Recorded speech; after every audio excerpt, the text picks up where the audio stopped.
Scott Mel. Good morning. This is the Citrus County Planning and Development Commission public hearing for March 17th, 2022. If you'd like to join us at this time, I invite you to please stand for the invocation and remain standing for the Pledge of Allegiance. Dear Lord, please give us the chance to be understanding, patient, and tolerant. With these attributes, we can conduct our work in a manner which will be pleasing to Thee, our county, and its residents. In the Lord's name, amen. Amen. I pledge allegiance to the flag of the United States of America and to the republic for which it stands, one nation, under God, indivisible, with liberty and justice for all. Morning. If we could have the roll call, please. Good morning. We have the following Planning and Development Commission members present this morning. Robert Bass, Chair. Stacy Worthington, First Vice Chair. James Royce, Second Vice Chair. Richard Barnes, David Bramblett, Michael Facemeyer, Kurt Stone, and School Board Representative Chuck Dixon. Thank you. If any person decides to appeal any decision made by the Commission with respect to any matter considered at this hearing, he or she will need a record of the proceedings, and for such purpose, he or she may need to ensure that a verbatim record of the proceeding is made, which record includes testimony and evidence upon which the appeal is to be based. During public input portions of the meeting, individuals are given 3 minutes, representatives of an organization are given 5 minutes.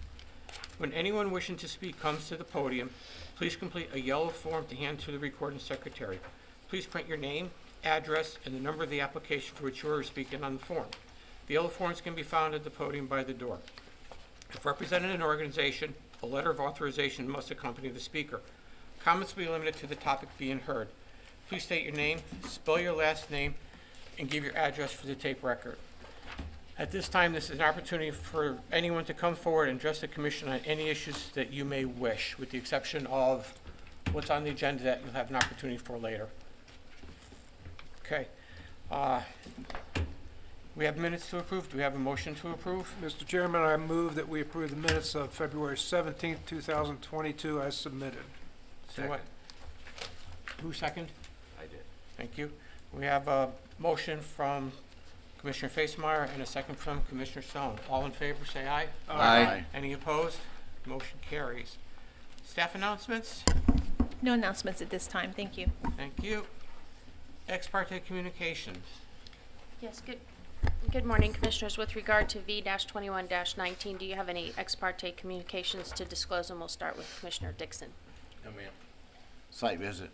None. None. None. None. Site visit? None. Thank you, Mr. Chair. Thank you. At this time, if we could have staff give us an introduction on V-21-19. Yes, good morning. Good morning. The applicant is requesting a 46-foot setback to the mean high water line to a single-family dwelling.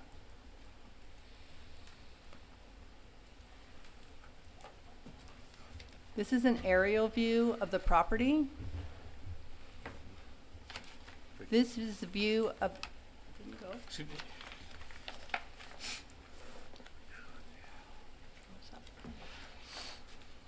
Sorry.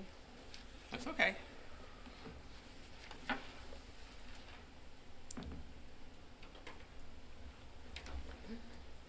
Pro expert here. Yeah, I don't know why it does this on mine.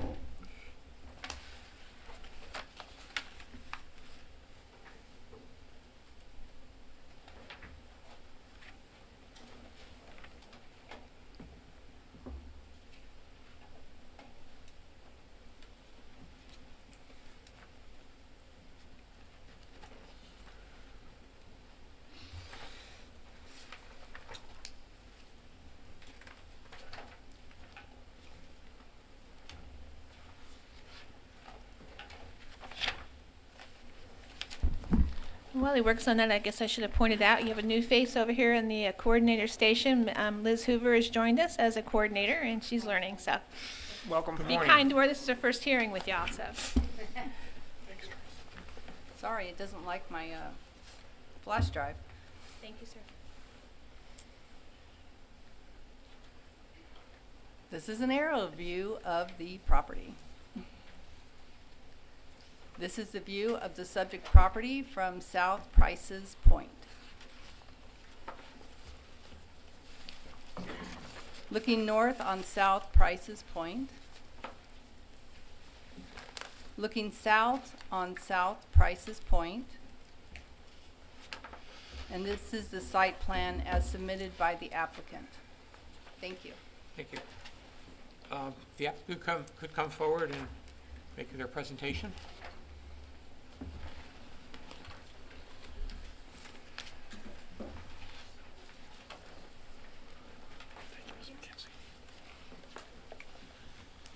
Good morning. Good morning. Happy St. Patrick's Day, everybody. Thank you. For the record, my name is Brenda McKenzie. I'm with McKenzie Permitting and Consulting. My office address is 7232 East Gospel Island Road in Inverness. And I have the pleasure of being here today with Gregory Scott Presley, who owns GSP Holdings, and being a representative for V21-19.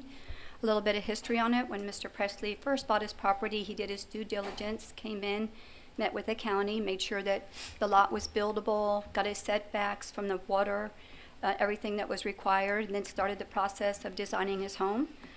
We all know that the industry is very busy. It took several months to get going on the plans. During that time, there's a code change. When he first bought his property, the setbacks were 50 feet from the water or 35 feet with a berm or swale. So they initially started design work with that in mind. During that period, we've gotten a code change, and it's required to be 50 feet, and therefore that's where we're at today, having to ask for a variance. We're only asking it on the one back left corner. Due to the size and shape of the property slopes on an angle. The back right, we're at approximately 53 feet. We've also hired Michael Wilburn with local engineering to be very respectful of our waterways. And we have the engineered stormwater management plan. So we couldn't go any wider or any other directions with it, as we need that for our stormwater management plan. We've submitted it one time. We were moving a little further closer to the water. We had two large oak trees that you'll see on the slide presentation that we were trying to save. Unfortunately, we're going to have to at least remove the bigger one, which we're disappointed with, but we've done that so that we can come closer to the street. We've gotten with Suneva Brown at Planning and Zoning, and we got an average front yard setback. So we're allowed to come to the front 19 feet instead of the 25, so that got us further away from the water. And we believe what we're asking for today is a minimum variance setback requirement. And Mr. Presley is the owner of GSP. It's going to be his personal home, and we're available if you guys have any questions. I don't know if you want to ask him after county slide presentation or not. Would like to, Yes, sir? I don't have any questions Okay. at this time. Anybody in the commission has any questions? Staff? Oh, I'm sorry. Yeah, I have a couple questions. The staff report mentions two-story single-family dwelling to retain specimen trees. However, recent submittal of the site plan does not indicate this has a need for a variance. Was there a time where we were talking about some specimen trees Yes, being sir. saved, and that was the setback Yes, sir. requirement? We had two large trees. You'll see them on the presentation. They're still there. We were trying to save them. We're only going to be able to save one of them. Okay. In order to ask for a minimum waterfront, we're going to have to take the larger one down. And then my second question is they're saying where you're taking your measurement from. Can you define where you're taking your measurement from? Can we go back? Rather than the inside of a 2-foot concrete riprap, it does not appear to be at the closest point. That's correct. So there was a little bit of confusion on if we were allowed to go to the outer edge. There's a concrete cap. I don't know if the pointer's here or not. There's a concrete cap, and we were measuring from the outside of the concrete cap, but it's a concrete cap with riprap.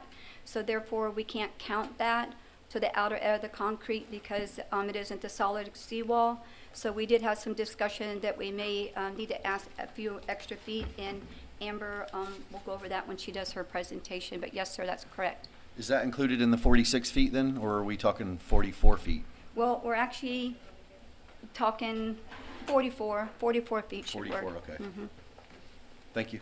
You're welcome.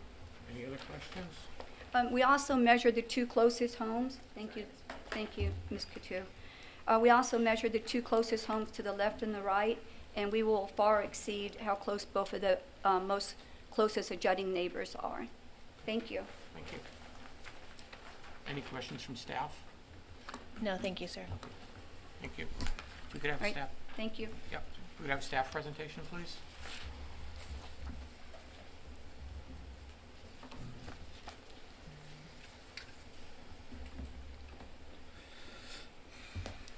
Good morning. Good morning. Amber Split.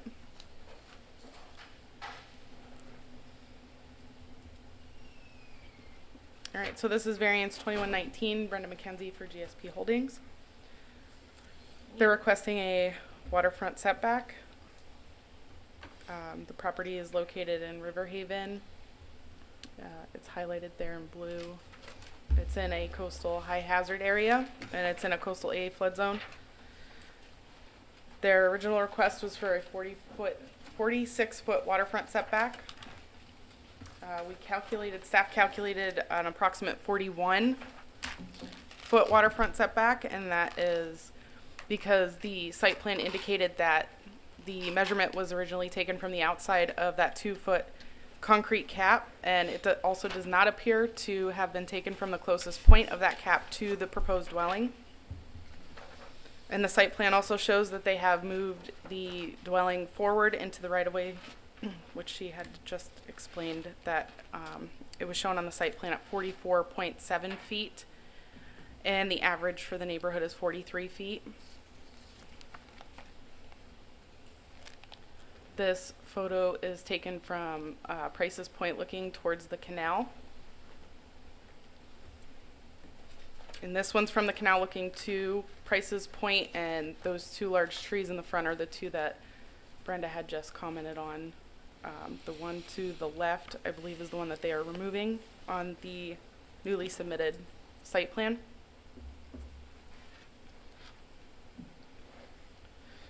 This photo is depicting the riprap cap. It's showing the curve that's down there at the end. It appears on their site plan they are taking the measurement from the farther point on that curve, which does not appear to be the closest point to the dwelling. And this one just to show the riprap that they should take the measurement from the inside of the cap. We did a building envelope. It gives an area of 4,486 square feet of building area. They're proposing a 3,086 square foot single family dwelling. And it's shown here that the steps have been moved to the side of the building. I also have the building blueprints. They're still shown on the blueprints at the rear of the dwelling, but they have proposed to move them per their site plan. The average square foot of the homes in the area is 3,402 square feet. This is a site plan submitted by the applicant showing the building, where it's going to be located, and their measurements of the setback.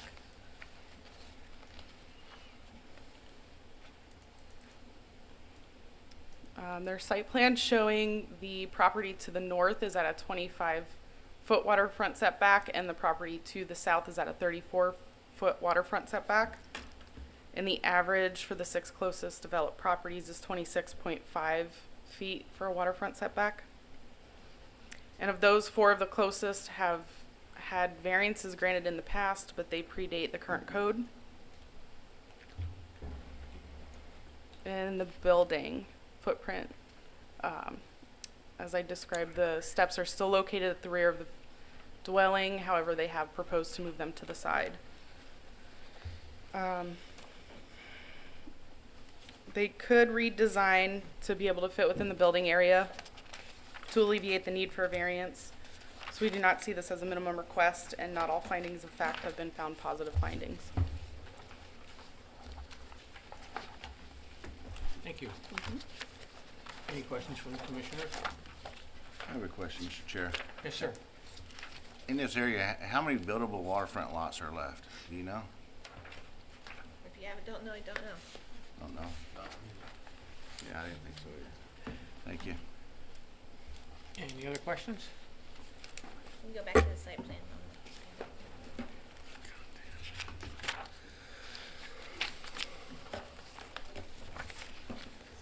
Great. Thank you. Public portion of the meeting will now be open. If there is anyone present in favor of the application who would like to speak, please come forward to the podium. As a reminder, individuals have 3 minutes to speak and organizations have 5 minutes. When speaking on this application, please address the board. If you have any documentation that you want to be entered into the record, please, please provide a copy to the recording secretary. Anyone speaking in favor? Yes, sir. Yes, I'm just, State your name for the record, please. yeah, Greg Presley. Thank you. You know, we've been working on this thing for 3 years, and originally, as we said earlier, designed the house based on the current code requirements there. Did everything to move it around, including the side stairs and so forth. Once again, we're only asking for that, you know, small corner in the back for the variance. We pushed the house as far forward as we can. We pushed it to the right side as far as we can. Unfortunately, I have to remove that tree. I noticed also that there was a variance given just before the code change from 35 to 50, and that location got a variance of 5 feet all the way around the property from the 35-foot original setback. So that house is under construction right now. I think I'm asking for just a little bit and a lot less than the other house that received it. So appreciate your consideration. Thank you. Anyone else wishing to speak in favor? Yes, Brenda McKenzie still in 7232 Gospel Island. The discrepancy on that setback in the rear is there was a little bit of a dip, right? It kind of comes in a little tiny bit right there. And our setbacks were actually given by the engineer when the site was given. So the property goes straight, dips in a little bit, and then goes back out. And we are only asking for it on that one back left corner. Thank you. Anyone else wishing to speak in favor? If there is anyone present who is opposed to the application and would like to speak, please come forward to the podium. Anyone wishing to speak in opposition? Anyone wishing to speak in opposition? Seeing none, we'll bring back to this, commission for discussion and for possible action. Mr. Chair. Yes, ma'am. You know, this is part of the reason why most of us are here today, because we have something dealing with this issue on the agenda after we hear this application. Looking at this, hearing from Ms. McKenzie and Mr. Presley, you know, it is a minimal request in my mind, but the law is the law. So we have a law right now that says 50 feet in this area, and this board has strict adherence to that law. And in this case, there's a building envelope, and you know, we're bound by the law until there's modification. Anyone else? What is a minimal request? Is that a request that doesn't require a variance? That's subjective.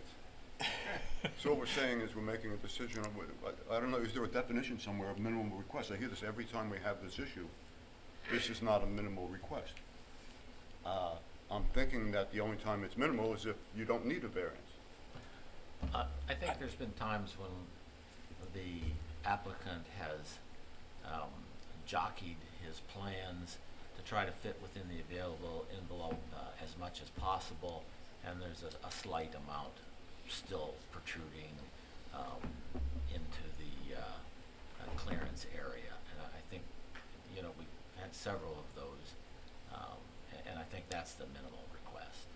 Well, like he said, it's subjective. It is. We're talking 2 feet here?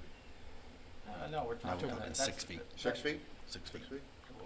We're not talking 6 feet because that's with a presumed 46 foot setback, and we know that it's more like 44 or 42.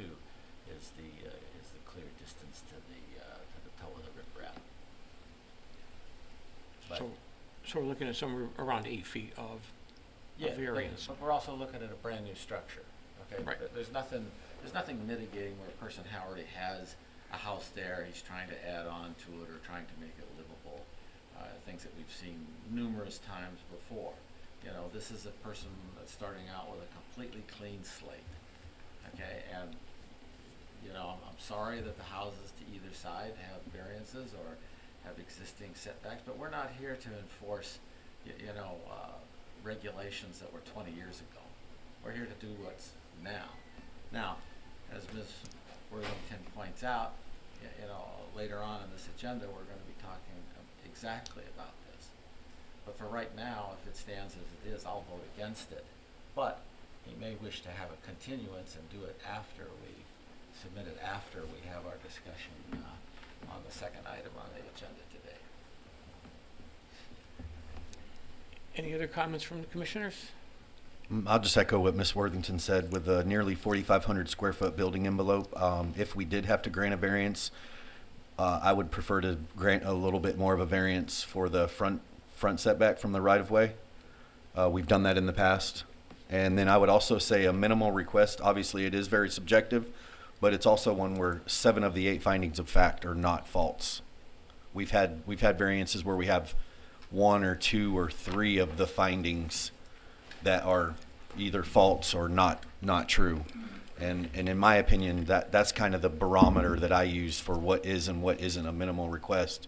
When it's a clear 7 of the 8, it's tough to sit here and, unless there's some really, really extenuating circumstances which typically would affect those 7 of the 8, then it's not a minimal request in my opinion.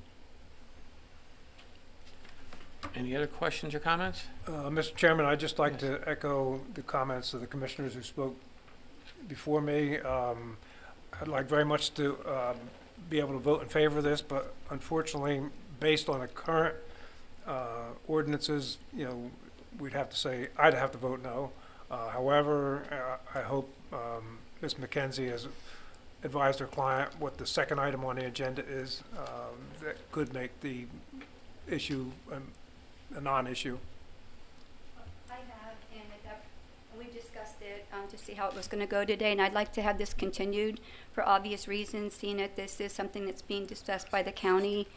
And I understand your position. They have no other room to do it if they have the stormwater management. I know the envelope's there, but you also have to have stormwater management. There's no room, so I'd like to have it continued, please. Yep.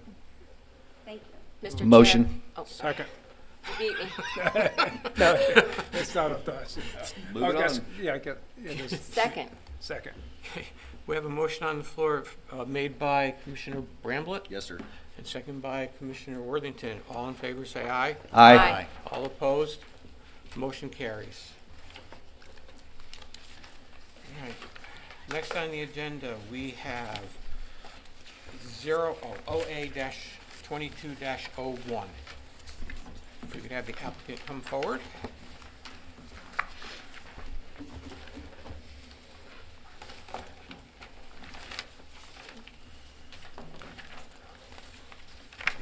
I must have been reading my mind. Writing this. Yeah. I was- As always. Don't digress. Okay, good morning. Mike Sherman, Gross Management, Citrus County. So today we're going to be talking about 2 issue areas. One is waterfront setbacks, and the other would be residential stormwater management requirements. Next slide, please. You have the pointer up there too. You can just, Oh, there you go. got it. Let's see if I can do Yeah, this. pointed at that one. I That think. one? Yeah. Maybe not. It's the arrow. There we go. These are the areas, again, we're discussing building and structure setback requirements for waterfront properties and stormwater management regulations for residential properties. These are the regulations specifically that we're going to discuss, and they're out of 3 chapters in our code. Chapter 2, Chapter 3, and Chapter 6. So real briefly, I wanted to put in some definitions of what are setbacks and why we have setbacks. I'm going to go ahead and read these for the record. A building setback is the required distance from a building or structure. Must be located from the property line, water line, environmental feature, etc. And why do we have setbacks? Well, they're to protect view sheds, property rights, for sunlight, ventilation, vehicular access, or neighborhood character. And in particular, in this instance, we're looking more at the neighborhood character is why we're doing this today. And setbacks can also provide open space for environmental protection. These are the existing regulations which affect setback in the code. Section 2300 requires a 25-foot setback from a local street. Section 3501 is the surface water protection standards, and that right now requires a 50-foot setback from the mean high water line or the ordinary high water line or the jurisdictional wetland, and 50 feet or 35 feet if swales or berms are provided. And we require 50 foot in the velocity zone and coastal A zones as well. We've worked with our engineering department on the second part of this, and it's the stormwater management section.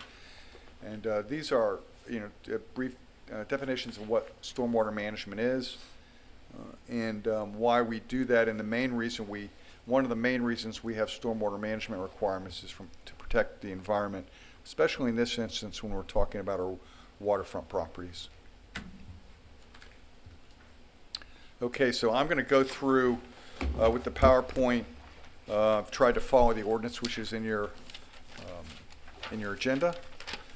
So, and there actually is one area where the slide does not meet exactly what's in the ordinance. So I'm going to default to the ordinance on that one. So this is building setback requirements and height requirements for all land uses, and we're making one change, and that would be in letter B of that section. And what we will be adding is after that, in the first sentence, it says there's no minimum setbacks required for side or rear yards that do not abut surface water, wetlands, or springs. This is the next change. This follows the ordinance. So this is where the changes are made here that I want to reflect back to the ordinance. On E, we're going to the proposed structures on grade with lots with seawalls or riprap and lacking a natural vegetative buffer.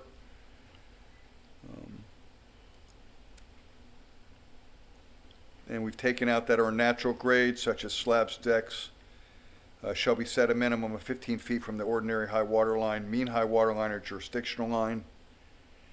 And this one should say for structures that are not on grade, the structure may utilize the grade over an average setback of the 6 closest similar uses on either side of the proposed site, and the furthest setback for the immediately abutting improved property on either side of the site. Any structures used for this calculation must be permitted, and the minimum setback allowable via this process cannot be less than 15 feet from the ordinary high water line, mean high water line, or jurisdictional water line. Jurisdictional wetland line, excuse me. Mr. Sherman? Yes. Could I ask a question? If you could go back to the previous slide. I can. Item E, there it says all structures shall be minimum of 35 feet, yet section 2 seems to propose that it can be 15 foot. Are those compatible? Am I understanding that correctly? Except as follows. So I think that's the exception we're looking for here. So there'll be that 35 feet from the more landward of the mean high water line or ordinary high water line, except in these 2 instances that follow. Okay, and would you clarify what those 2 instances are? Yes.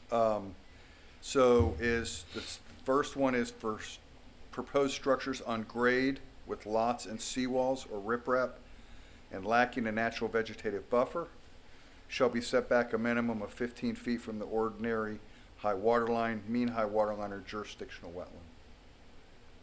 Okay, so if they have a seawall, they can go within 15 feet. Yes. Basically, okay. And what was the second item? For structures that are not on grade, the structure may utilize the greater of an average setback of the 6 closest similar uses on either side of the proposed site. And we do the averaging right now. We've done it with the front setbacks. And 2, the furthest setback for immediately abutting improved properties on either side of the proposed site. Any structures used for this calculation must be permitted, and the minimum setback allowable through this process cannot be less than 15 feet from the ordinary high water line, mean high water line, or jurisdictional wetland, and this gets to the character of the area.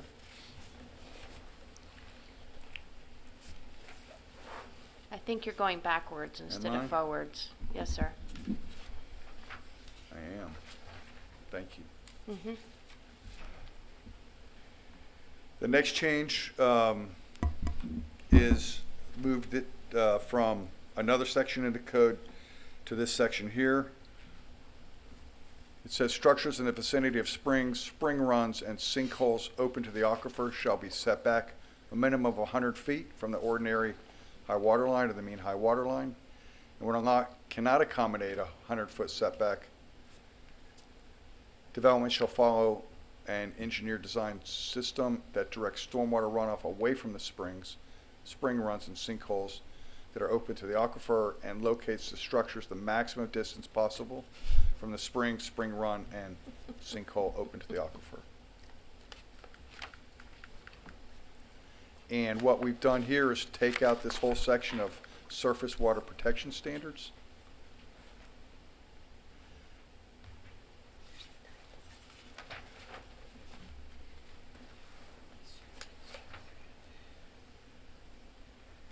We've taken out the floodplain protection standards here. We've defaulted to Chapter 18 of the Citrus County Code, which is our building, the FEMA section, and for the building building code in our regular codes, not our land development code though. And this is the section where we deal with stormwater. So before we move on to that, does the Planning Commission have any questions for me?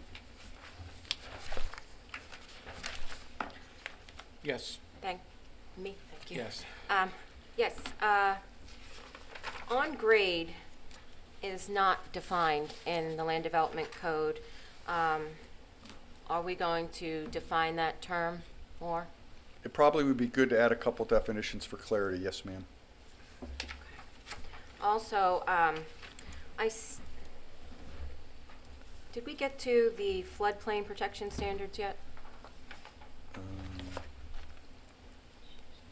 Let's see, which one am I going? 3520, he was going to remove it. Yep, that would Okay. be.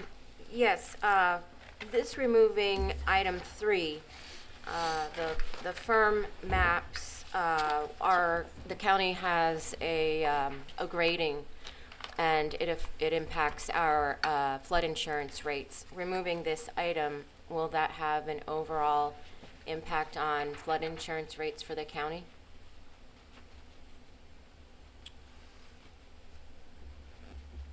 I'm not sure. I don't know if I can answer that question. Okay. Maybe somebody else can. Yeah, you're talking about our ratings with FEMA, and they do not address specific setbacks. We do have to have an information in there that we have setbacks, but not a specific number.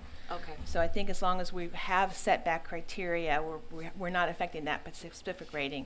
If I could jump in, and I apologize. Yeah, no, jump in. The language that you were talking about in section 2300E, if you can go back to that, Mr. Stone picked up on something that I think is important. This board deliberated this very detailed in 2018.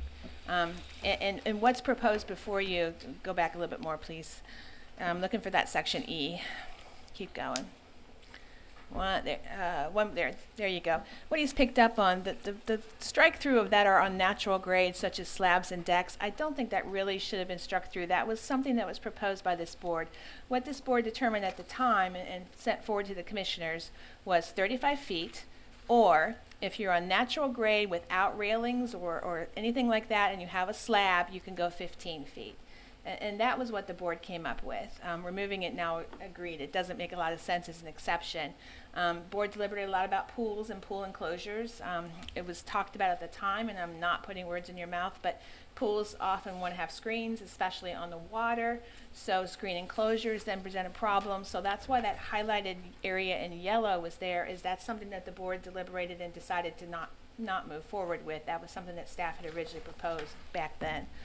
So what it is 35 feet, or if you're on grade, and granted, we can say natural grade or however you want to word it, on natural grade, since it's a slab or a deck without a railing, then you can go up to 15 feet. And that was what the board said in 2018. Doesn't mean it's what you want now, but that is what was proposed. We dusted that off. Hope that's a little clearer. Any other comments? Yeah, Mr. Chair, I have a question. Yes, sir. To touch on the FEMA part of it. I believe it will affect our federal funds that the county receives under the Florida Building Code amended 107.6.1, where the building permits issued basis affidavit requirements of the federal regulation participation in the National Flood Insurance Program. That would violate, it would contradict itself, I believe. You think removal of 3520 would affect it? Is that what you're talking about? Yes. Okay. Okay. I'm concerned about that as well. Okay, that's fine. That makes 3 of us. Any other questions? Looking at what we're trying to do, it seems like we haven't really addressed the issue. We're still going to have vagueness, I think, the way this is currently put together. And I think that's one of the things that we're trying to remove. Looking at how we should divide this is just my simple thoughts on this, is that the home can be no greater than 35 feet from, or can be no closer than 35 feet. Then maybe we indicate that if you want to have a cantilevered lanai, that may extend a possible 10 feet over, so you still have the open space underneath it for flood purposes, so you still have the ability to have flooding occur on the property. And I don't think there should be anything any closer than maybe 20 feet to the water, period, the end. Whether it be a shed, a pole barn, anything. Because as we continue to get things closer and closer to the water, it seems like we're taking steps backwards to protect our environment. The county is currently going through the septic to sewer program to try to eliminate pollutions. So now, let's bring everybody closer to the water with these homes and their pools and everything else. It doesn't make any sense. I think we have to stay as far away from the waterfront as we can, still allow people to build, but I think it has to be more clear cut, because as Commissioner Stone said, we already had a contradiction in what's going on just in the last 5 minutes. So for seeing it here, I'm sure we're going to get, an attorney or, someone like Ms. McKenzie who's representing a client. They're going to look for those, and we're going to be right back to where we were. I think we need to tighten these up and have it so that we can get rid of these conflicts. And right now, I think there's too many conflicts that still exist the way this code is written. I think we need to tweak it a little bit. Mr. Chair. Yes. I agree with you, and I think that maybe perhaps today might be a more workshop type event for us rather than, just a total recommendation of what we have here. I think we're going to hear from several parties. I too was surprised by the 15-foot, and I'm wondering, that everyone always says the 50 and 35 are arbitrary numbers. We all know what the intent of the law is, and it is to surface, protect the waterways and also neighborhood characteristics. But how did we come up with the 15-foot? And I know you had several meetings with stakeholders, so I look forward to hearing from them, and hopefully they can provide some information on where this number came from, or if you know. So I believe the 15-foot is, as much as possible, I try to take what was approved or recommended by the PDC in 2018. And I believe that 15-foot was part of that at that time. Okay. I can speak on that. There is no scientific data for the 15 feet, because that's the exact question I asked in 2018. There's no scientific data for 25 feet. There's no scientific data for 50 feet or 35 feet. It's all arbitrary numbers. That's why Crystal River has 25, Cedar Key, those other places have 0. Citrus County chose to have these numbers, and these are the numbers that they have in the land development code that they're working with. And then the problem is what we're dealing with is like Miss Lynn, I can never get that what she said that one day, and I think it might have been in 2018, who knows how long ago it was, but we're dealing with the lots that are left, like this gentleman, Mr. Presley, the lots that are left are not the best lots, they're the smaller lots. But people want to build these larger homes on them. And then you have the new floodplain management and the setbacks and everything. So you can't have your cake and eat it too. If you bought one of the smaller lots, or you bought it when it was cheaper, and now all you're left with is these tiny little lots, and you're more constrained. And then we keep seeing it. Here it is right here. We've seen 20 of them, 20 waterfront setbacks in the last 2 years, not including 2022 to date right now. We keep continually seeing it, and we, as a board, back in 2016, 17, 18, we were like, well, what can we do to change it?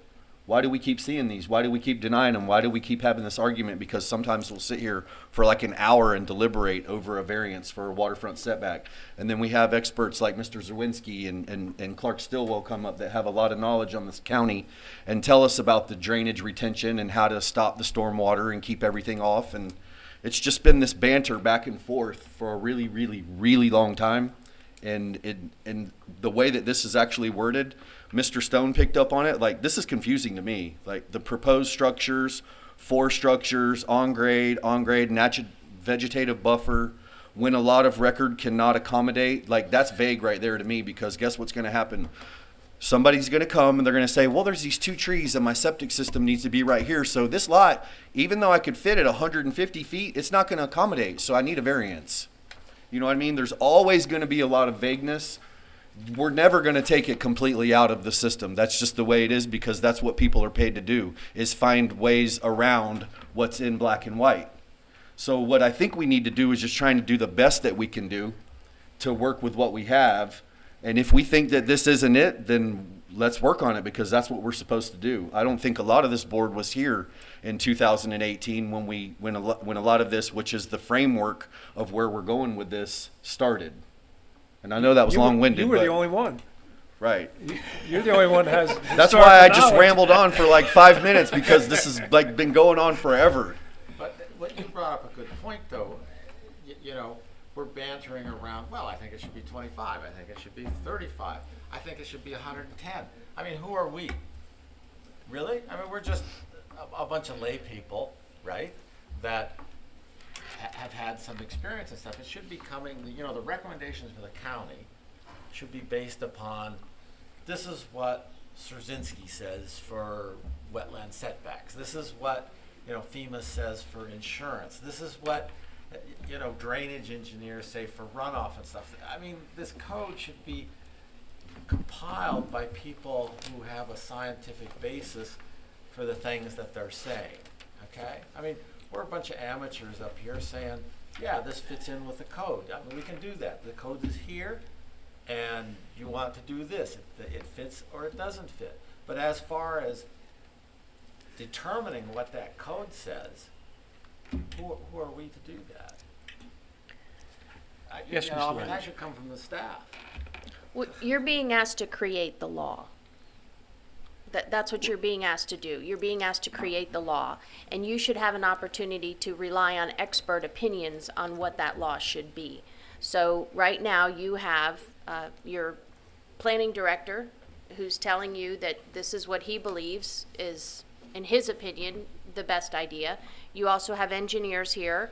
The county engineer is here. I don't know whether he'll speak or not, but he's going to offer to you his opinion on best engineering practices. So you have the right to rely on the experts that the county has provided to you. They have talked to folks that are being called stakeholders, but really it's the property owners who are the stakeholders, not the people who are paid by the property owners. So you also have folks in the community who some of them been here a very long time, and have been working under the criteria that we have.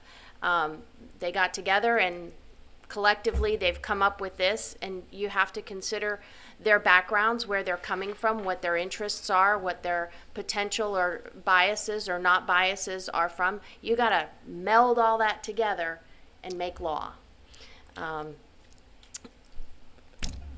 Thank you for that. And Mr. Sherman, I apologize for hijacking your application. It's okay, go ahead. Y'all are talking about, you're going to hear from the engineers. They can engineer anything, I have no doubt.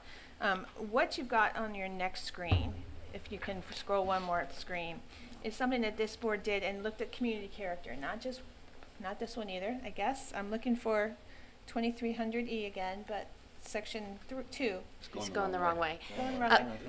Go ahead. Let me just say, just bear in mind, you're hearing from the first part, which is the community character type standards. That's what the planning folks are going to tell you. That's what Joanna and Mr. Sherman are going to tell you. Next is the stormwater part, which is what the engineering folks are going to tell you. So I know in the past we have had a muddied code, is what I like to call it, where we have used the community character setbacks, sort of, for water quality. And I think now, for the first time in many, many years, the county is trying to segregate those two concepts. You've got one set of regulations which the planning folks administer, which is for the community character type issues, and then you've got the other set of standards, which the engineering folks administer for water quality. They just happen to both be in the LDC. So that's why Mr. Sherman, because he's in charge of the LDC, is presenting this. But we do have engineers that have reviewed the water quality section. So if you can try and think of, we're trying to separate these two issues, which we've never done before, into community character and engineering. Maybe that helps, maybe it doesn't, and I'm sorry. And our county engineer will be able to speak to the Right, engineering. thank you. No, I'm not pretending to be an engineer. Agreed. What I was trying to focus on was this. This came up in 2018, and it says it's looking at community character. So it's looking at the 6 closest, an average of those, plus no closer than on either side, but no less than 15 feet. And what you've got in front of you is a comparison, and unfortunately, Mr. Bremlett, this is not all the variances that appeared before you in 2020 and 21. There are a few more, but these are the ones is when I did this in November. So what you'll see is that out of the 20 variances, waterfront setbacks that you heard, 13 of the 20, if that particular item is done, would not have had to come to you. They would have already met it because in their community they met the average and they were no closer than on either side. 4 more of them were within 3 feet. They probably can design that with those 3 feet. So we only had three out of the 20 that would have had to come before you for a variance. Y'all denied all 3 of them because in that particular area they didn't meet a community average or they were closer than the ones on either side, which is what you don't want to be. So I just wanted to focus on that particular item here. That's why you have this in front of you, that the one you heard this earlier today would have qualified. You heard testimony that it was the average and it was no closer than on either side. So if you can focus on this particular item, and we'll let the engineers do the water quality stuff. Sorry, Mr. Sherman, I'm hijacking and I apologize. Can we just get one clarification, and I believe I know the answer to it, but natural vegetative buffer also includes grass? Does that include grass? Lawn. Like a lawn, sod, grass? Grass. I don't think so. No, it's not. So what does that mean? When you buy a waterfront lot, there's waterfront things there. There are right, plants. there's marshy and the blades and stuff like that. Right, but there's also plants. There's usually plants there, and people want to rip it out and have a view. That's the natural vegetative buffer that we don't want to touch. But that never happens. They want to rip it out and plant sod. Yes. That's exactly what happens. Right, or they put pavers all the way to the seawall. I've seen it all. Right. They're just trying to enhance their view by ripping out. Right. I mean, they're on the water. That's why I think natural vegetative buffer is just a little vague to me. Okay. Because I believe in the past, I think that we've talked about, I remember it was the place in Chasowitzko where they were talking about the natural vegetative buffer, and I mentioned does grass. And I thought somebody said, yes, that would count. So if we're going to change that, should be clarified in here. Definition fine. of natural buffer should be. Sure, I think we do need some definitions, and that would probably be one of them to include. I think natural is the key. Right. Grass. I mean, to me, sod. natural. Then you're saying, okay, well, that grass when I bought this lot, that grass was there. That's natural. It was natural to my purchase. I don't think in that particular item, it actually matters. Proposed structures on grade with lots or seawalls or riprap. And then who cares if it lacks a natural buffer or not? I don't really see the benefit on why why we even have it in that particular clause. It's the slide before this one. Well, it's other places too, though. The natural vegetative Is it? buffer. It's in Okay. the comprehensive plan or whatever for when you're developing the property and stuff like that Right, too. it You have says to you must leave it. maintain the 15-foot Correct. natural vegetative buffer, right? What Right. about native? I like it. Instead of So natural, is Bahia native? grass native because Floritam and St. Augustine isn't? Yeah, I don't think that helps. I mean, now we're you know, we got people like Clark Stillwell and stuff like that that'll come up here and tell us right down that line, hey, this isn't natural. Well, one thing that's happening in waterfront properties is the sea level rise is killing the vegetation. And if, you know, I'm listening to this and I'm speaking as a private citizen who lives in that neighborhood that we just talked about before this for almost 30 years. What's happening is that the sea level rise is killing the natural vegetation. So in Riverhaven and in other developments around the county, you're having to raise your seawall just to keep your property above water over time. So I don't think you want to not factor that into your, encourage people not to maintain their property. And that 15 feet comes from the previous code that was in place in 1986, when most of those homes were built. I think Mr. Dixon brings up a good point, is that the rise in the sea level has to be worked into this as well, because you are going to get greater flooding. So I think we need to look at that as well. Okay, Mr. Sherman, I think we should. No, can I tap in one Absolutely, thing? sir. I've looked all over the place and I might have missed it. But there's nothing in our LDC, comprehensive plan, Florida Building Code that defines waterfronts. And all this conversation that we always have is the waterfronts is down on the Gulf. But Citrus County has more waterfront than just salt water. We have rivers, we have lakes, we have springs, and if you're down in Lake Hernando where you got 40 by 40, you know, used to be fish camp lots, obviously this code, they would never be able to build anything in there other than exact footprint of what they have. But if you go to Riverhaven and buy a lot, you can get a variance, but you'll never get a variance on a lake under these codes, or the river. You could be on the river, the mouth of the river, and be 20 miles up State Road 200 with the coochie, but it has totally two different effects on the water. So I don't understand why we don't define waterfront. I mean, is it riverfront, lakefront, ponds? I mean, we've had a lot of stuff that come in front of us that Right. really makes zero sense, and what we have to listen to it. This is community character. This is not water quality. Mr. Dixon was talking a little bit more about water quality. Community character, absolutely. You can get a variance on the lakes or the rivers.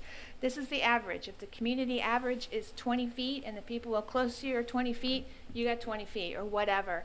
That's what this is an average of the community. And waterfront's not defined because you're right. It's their lakes, their rivers, their ponds, their streams, everything.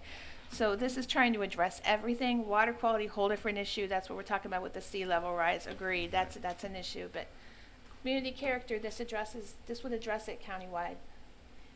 I have a question. We've had a couple of applications over the years where it was noted that neighbors, either right next door or several yards away, violated the LDC. And they said, well, that can't be counted because that was done before this LDC was put into effect. Now, are we going to do that again?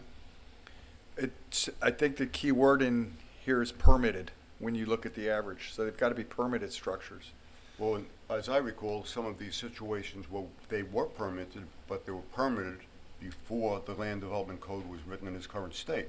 So which they were saying, you can't, that guy's 15 feet from the water, you can't count him because that was done before this was put into effect.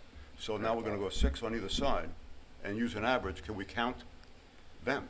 Yes, I think so, because it's Absolutely. community That's what character. the sheet does. The sheet looks at permitted period, whether it was permitted or approved pre-code in 1975 Yeah. or permitted in 1986, it's a setback. Part of So- my objection to some of these decisions has been that here's a guy he's got his pool 20 feet from the water, and you're telling this guy he can't do it 35 feet from the water. And that's why I like this so much, is because it's an average of the area.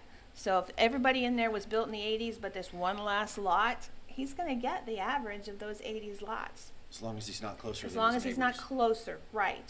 If everybody is 25 feet back, he's going to have to get 25 feet back too. But if the average is 35, Regardless of when the permitted thing was done. right, it's permitted, period. And if Okay. it's pre-code, that's assumed to be permitted. We can see when those were built. Joanna, do you have any idea how you're going to define on grade? Or, you know, we're saying we need definitions, but how are we going, do you know how we're going to define it?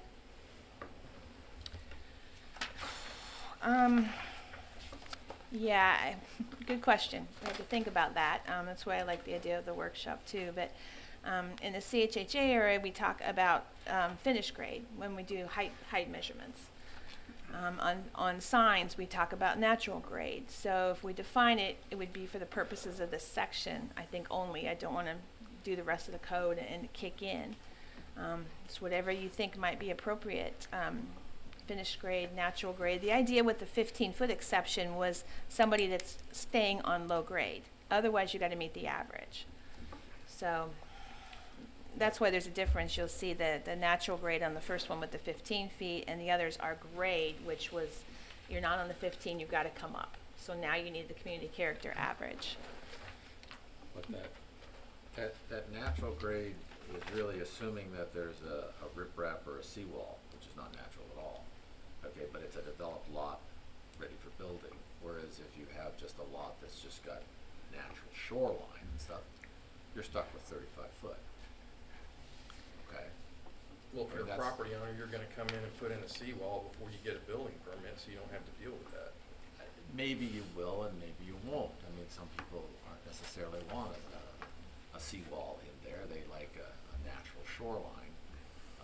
So they would be restricted to 35 foot. But if you developed a lot ready for building and put in a seawall or a riprap, well then it's not natural grade. It's just the grade for construction. Well, they wouldn't be restricted to 35 feet. They would be, it's 15 feet from the ordinary water line, mean high water line, or wetland line. So if their high water line happened to be wherever it is, that's where it would be either 15 feet on grade or the community character. It's not that they're restricted to 35. They have these options still with community character. But if they're going to stay on natural grade, which is how it's written here, and we can change that or define it, 15. Otherwise, community character. You're raising up, you got to make community character. If you would go back to the previous slide, Wrong way, yeah. The other way. Oh, the other way. There you go. there.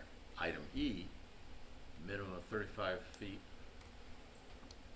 from either the more landward of the mean high water line or ordinary high water line, except as Right. follows. And then if it's got proposed structures on lots with seawalls or riprap, okay. Right, So so if he's got a natural shoreline, he's stuck with item E, right? he's stuck with the second one, which is the community character average, yes. This- which is on the next On the slide. next slide.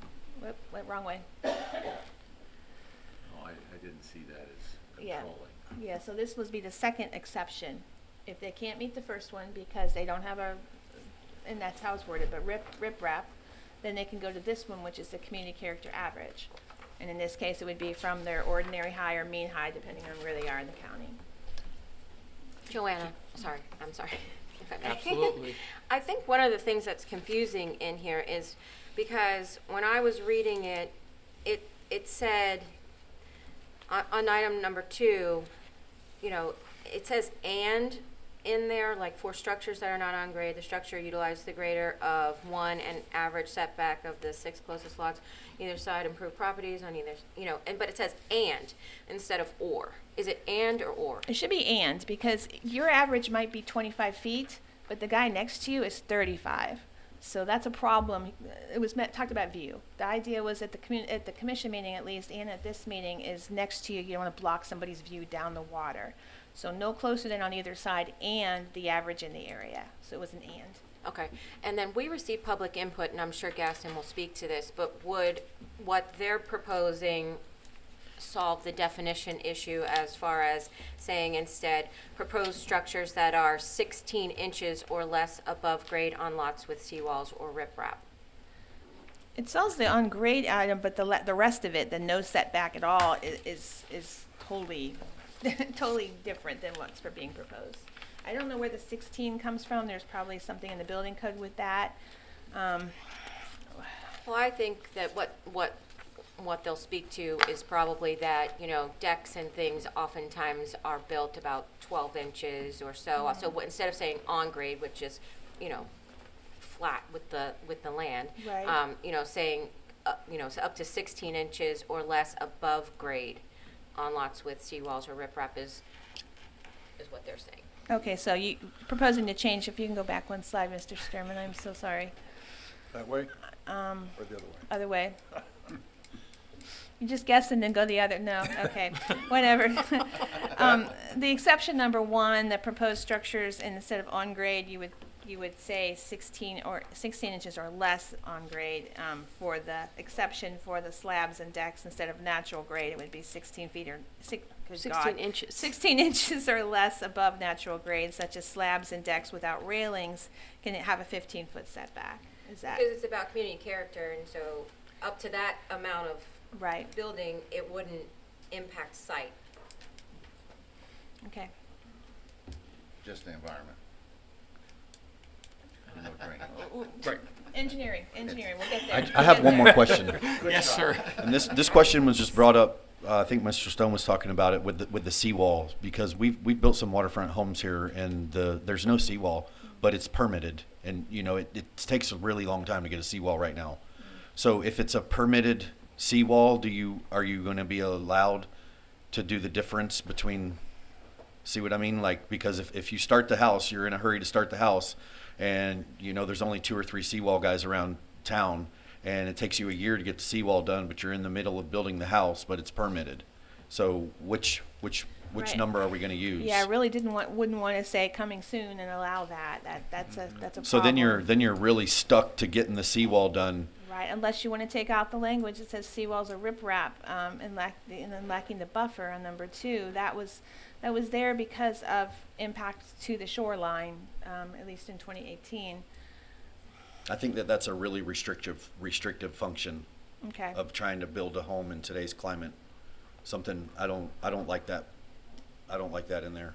Why wouldn't it just be shown on the plan? I mean, why wouldn't that be a condition that the seawall gets built? Yeah, we can do that. I mean, if the plan shows a seawall, yes, absolutely. Right. Then it would be a compliance Right, issue. it doesn't have to be in place, if that's what you're saying. Right, that's what I meant. Does Yeah. it have to be in place? Right, No. no, if it shows it on the plan that there is a seawall or riprap with a concrete Mhm. cap like earlier, that's fine.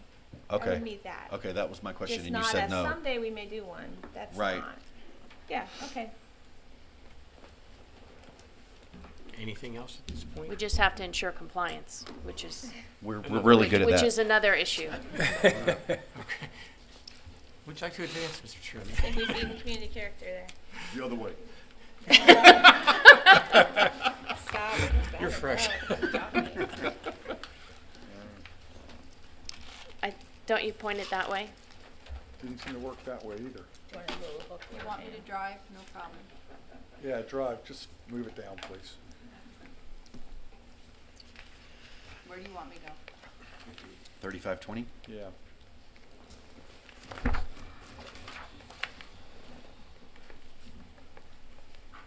That one. Is that the slide y'all want to talk about? I think that's the slide that we I had think that's mentioned where that you- we should. Yeah, if you include want that. to That's- leave this language in, we'll have to take out the not less than 50 feet, because otherwise that defeats the whole. Right, you're idea gonna have that to we're coordinate this with doing. the other side once we get to Right, a that's why it was just solution. removed, but if there's a concern with the CRS rating, of course, we don't want to touch that. So we can say something like shall be located as defined elsewhere in this code or something. Well, is there any way to find out definitively if there is a concern? I mean, rather than. FEMA. I did talk to FEMA when we did it in 2018, now granted it's 2022. But they don't care about a specific setback number, no effect, but we do need to address it. We need to have a required setback. Mr. Chair, Yes, what's required is that the count under chapter 18, which this is not even we're in the LDC. Chapter 18 of the Citrus County Code, which is a different law, says that we will have floodplain regulations. We will have them. And so, and what all FEMA wants us to do is have regulations. So we have them. We're just taking this part out here, but we still have floodplain regulations. They don't care what I shouldn't say they don't care. Of course, they would want us to have meaningful floodplain regulations, which staff is basically telling you with this, we do have meaningful floodplain regulations. We're But just they taking both this should dance language. together, right? Chapter 18 is part of the LDC because it's a provision, right? No, it's, Chapter 18 is not part of the LDC. Chapter But the 18. floodplain management regulations shall be administered and enforced as part of the provisions of Chapter 18. Right, that's our language in our land development code. So it refers us back to Chapter 18. So does that mean we don't comply because we're going to change the standards in our book, that we don't comply with Chapter 18 as it says here? No. I mean, am I misunderstanding something? You don't have all the pieces. And I was just going to pull up Chapter 18 to. I have it. Oh, you do? Oh, I was just going to pull it up and see what, I haven't looked at it actually in a while, and I didn't look at it in preparation for this hearing today. Did y'all look at Chapter 8? Did anybody look at? No. I'm not able to talk about Chapter 18, no. You're not able to? Well, I don't know it well enough to Okay. discuss it, yes. I'm sorry. Not that you're not permitted to. No, yes, no, sorry. Sorry. I'm about to go. Well, if you have it, is there a I particular? pulled up highlights is what I pulled up. Okay. Of Chapter 18 about the floodplain. My problem with 3520, one of them was that striking out, FEMA and the firm rate maps completely off of the grid here, basically meaning it does not exist in our LDC code, right? In the 3520 or 35 anything, it will no longer be existence if we scratch through it, along with the FDEP. We're scratching through it. Why are we scratching through it? Ain't that part of the equation? That's a piece of the puzzle, is what was my point. Mr. Chair? Right, for federal Yes. funding. Did our floodplain manager or anybody from the building department look at this before y'all struck it? I did not run this by Carla? Carl or Carla. no. Carla would be, Right. she's our floodplain Right, manager. she did, and yes, this was not a concern. Again, they need some regulations. I think it references Chapter 18 of the Citrus County Code. That's not being struck, and I think your concern is that it strikes through the FEMA flood insurance rate maps firm. So this is listed as an exception. So I think we can word enough of this to keep it, yet still be in compliance with the other area. Okay. That's my concern. Right. There's no attempt to try to that. And I did run this by Carla in 2018. That was a long while ago. This has been Mr. Sherman's, and I'm sorry, but we did that. So we can probably wordsmith this to make you happy as well. But we've had FEMA's had two changes since 2018, so Okay. thank you, Mike. Can you drive us to the stormwater section? Yeah, can we just get some clarification real quick on striking this? Does this mean that areas in the V and the CAZ are going to be treated the exact same as any other particular waterfront area as the AE? Like, we're going to treat them all the same if we strike this? They're all going to be treated, the setbacks are the exact same? Yes. I mean, because this is obviously a much more, it's a velocity, I mean, it's named a velocity zone. That's for a reason. I'm not sure I agree with that. I definitely don't. I agree with you. Well, it looks like we'll be modifying this and bringing it back to y'all. Yes. Okay. Go ahead, Mr. Chairman. Shall we try to move a little more? Yep, going to get the engineers in here now. He's like, thank God I get to sit down. Thank God I get to sit down. Yes, ma'am. Do we turn the heat up enough on you, or would you like a little more? Okay. No, in all honesty, we got some pretty good direction, so I feel good about that, yeah. Good. All right. Engineering. Good morning. Good morning. How are you? Good. My name is Brian Kaufman, and I'm Director of Engineering for Citrus County. As just a reference back to what y'all were talking about with the FEMA, I think what the intent of it is to start referencing back to other documents, and you'll see this in some of ours where we start referencing back to the Florida Building Code. Instead of trying to pull bits and pieces and put in our LDC, we start referencing back to the other codes. Because when you start pulling bits and pieces out and sticking in your code, well, over time, their codes change.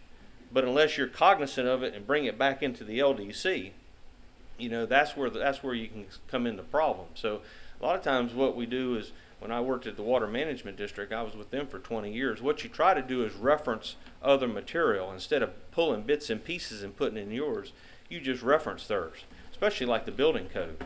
We try to reference the building code instead of pulling those bits and pieces that may change over time. So you'll see that, and I think that's what we were trying to do there with the FEMA.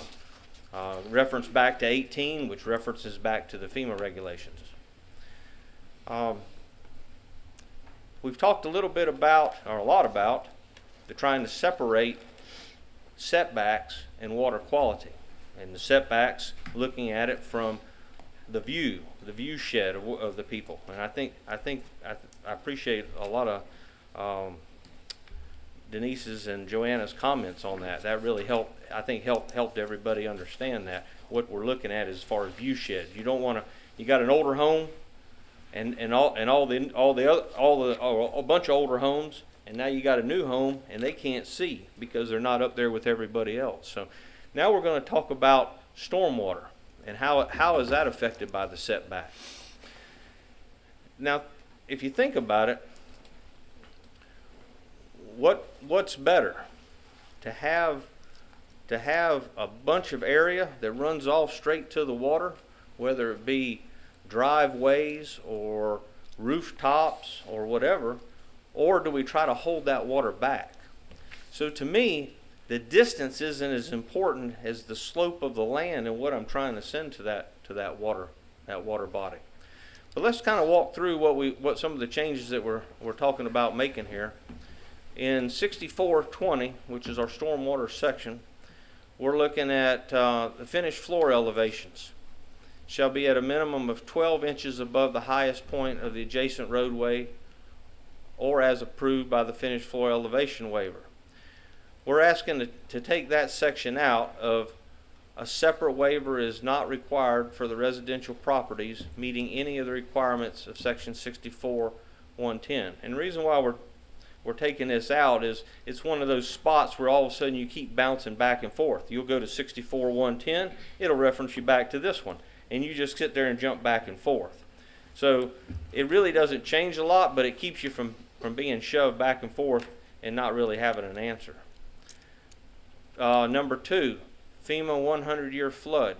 The finished floor elevation, and we're adding in elevation because it was just finished floor. Elevation shall meet or exceed the most recent version. It was at a minimum no lower than. Well, that's really not what it needs to be. It needs to meet or exceed the current Florida Building Code. And the Florida Building Code, of course, references back to FEMA regulations. But the building code is the closest that we need to reference. And that's what the little note that she had, she had a little note down there referencing that it goes back to chapter 18 of the code. Brian? Yes, ma'am. Can I just interrupt 1 second?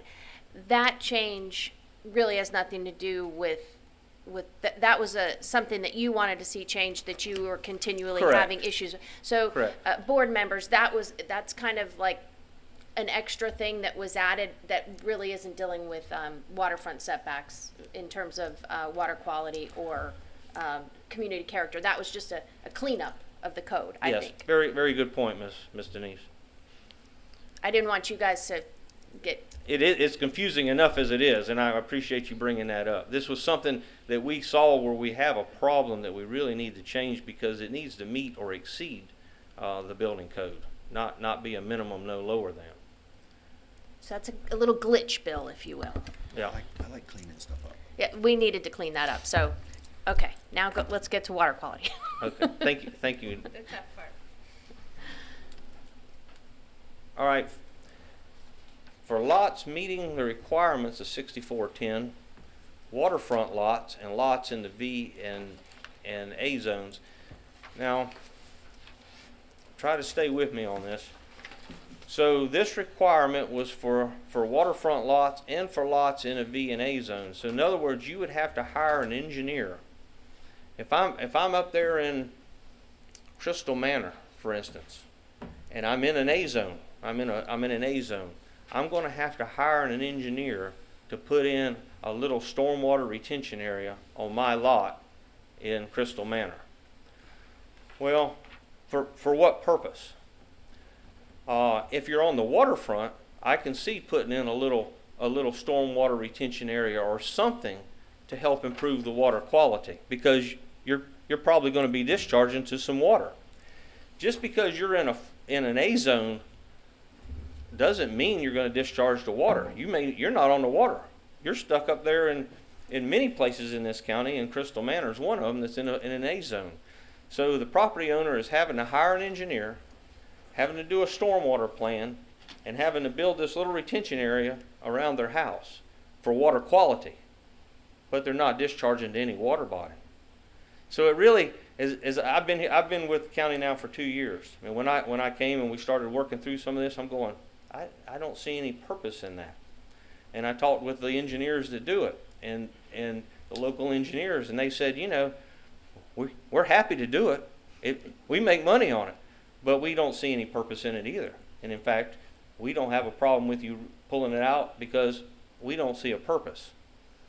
So that's why we're recommending pulling that out as part of this, because it really, what you need to focus on is the water quality where you have waterfront lots. So that's why we pulled that out. And we also changed it to where the design professional, not necessarily an engineer, but there are design professionals that can also do this type of work. And you'll see that a lot with the Water Management District and other agencies where they're starting to use the term design professionals. All right, going down to G, the individual drainage scheme shall be designed to minimize adverse impacts to adjacent properties. And what we've done is introduced Tiffany Crosby with me. She's our stormwater engineer, and as she helped me with this, she said, you know, water quality is so important, let's kind of separate these two things. Let's make a G and let's make an H. So when you see it stricken out of G, basically we're just putting it into H.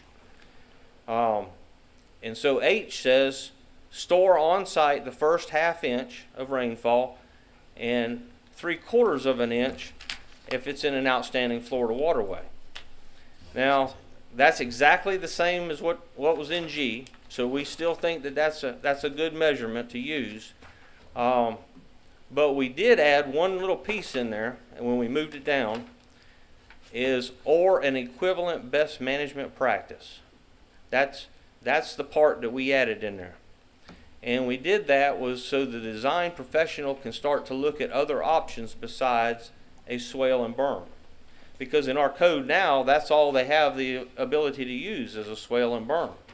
It's 50-foot setback. You can go to 35 if you use a swale and berm. Well, there's other ways to treat the water. You can do it with a natural buffer.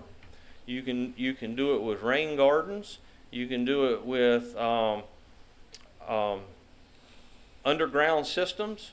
You can do it with a vortex separator that will separate the stuff before it drops all the nutrients and sediments out.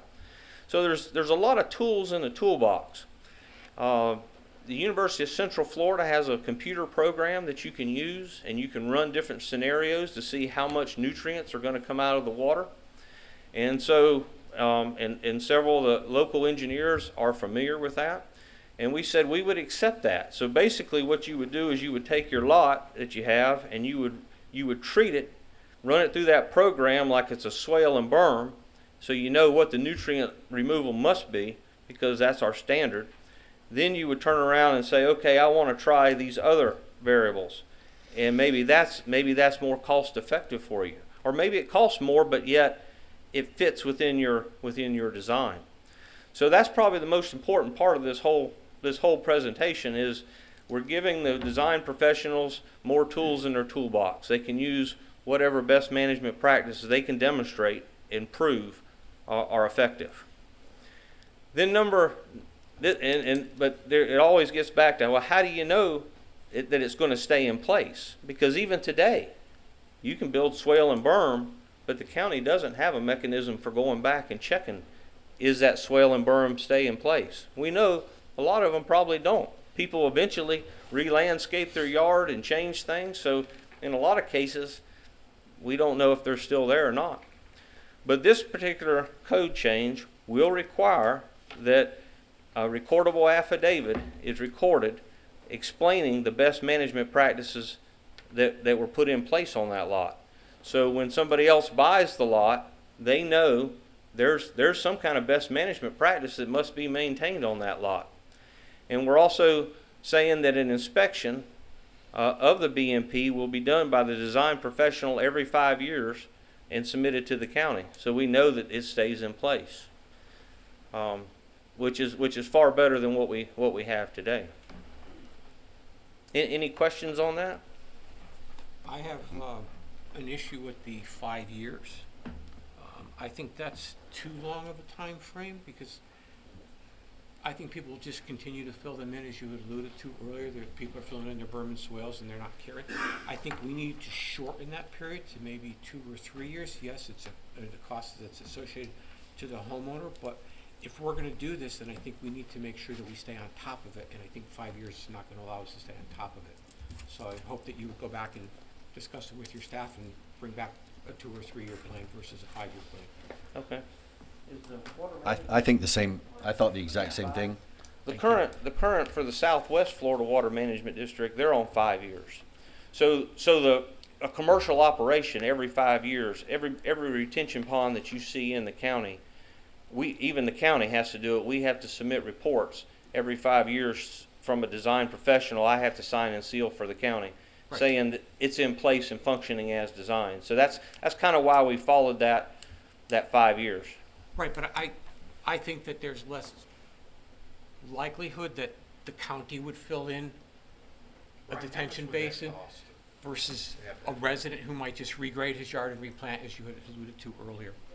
So. Right. Also, just going back, if you could just explain to me, I'm missing it. Finished floor elevations, you talk about the finished floor elevation shall be a minimum of 12 inches above the highest point of the adjacent roadway, or is approved by a finished floor elevation waiver. Could you just explain that waiver, why we would have to have a waiver? I can answer that. Okay. Thank you, Mr. Stone. Many waterfront properties are below the grade of the road that gets to them. Okay, so evidently their floor elevation will be lower than the adjacent road.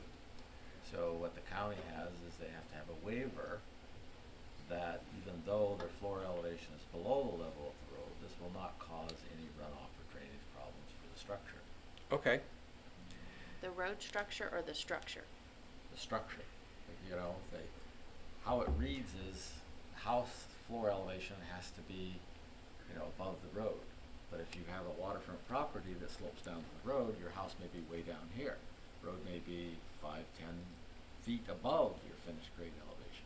But hopefully you've got enough land and stuff to disperse the runoff to not affect your new structure. Most of the times we don't see this on waterfronts. This is mostly up in Citrus Hills and places where the code says that it has to be above 1 foot above the road. And the reason why is because a lot of places you don't have, the floodplains aren't that accurate. So they always kind of fall back that if there's not a good floodplain, at least you ought to be higher than the adjacent road as a good rule of thumb. But in a lot of places, in the hilly areas, the road may be here, mm-hmm, and the house, the lot may slope 30 feet down. So the house would be, yep, built below that road level. And so we require the developers to submit an affidavit waiving the requirement to be above the road. Okay. So that's where we run into most of it's in the hills. Okay. And then also, plan details, item B, it says for lots meeting requirements of section 6410A, 10,000 square feet or less, the grading and drainage plans does not have to be done by a licensed professional engineer and shall provide all items listed below. Lot shall be designed and stored with adequate drainage such that no adverse impacts to adjacent properties are demonstrated. You're leaving this to the contractor to decide what's right for that drainage? He doesn't, the contractors may have a good idea, but how can we just say that, yeah, this contractor's gonna put in one dry well, or he's gonna put in a small swale? How do we know that's adequate? I think that if you're gonna look for us to improve the land, then I think that if there's gonna be any drainage on the property, it should be looked at by a design professional, not just a contractor going in there saying, yeah, I can do this. So I just hope that you would look back at B1A. Which one is that? Was that the one that, For lots of 10,000 square feet or less, lots shall be designed and constructed with adequate drainage. Who's gonna decide that? Because it says that it doesn't have to be done by a licensed professional. okay, that one, yes. So I think that it should, both of them, whether they're less than 10 or more than 10, I think it should be done by a design professional. Right. Well, actually, we have, I mean, they do that now. We get a drainage plan for a house, and just like what I mentioned, say the house is below the road, they have to provide us a drawing that shows what the elevation is proposed at. It still has to be above grade. It can't be right on grade. It has to be elevated above grade, but it doesn't have to be above the road.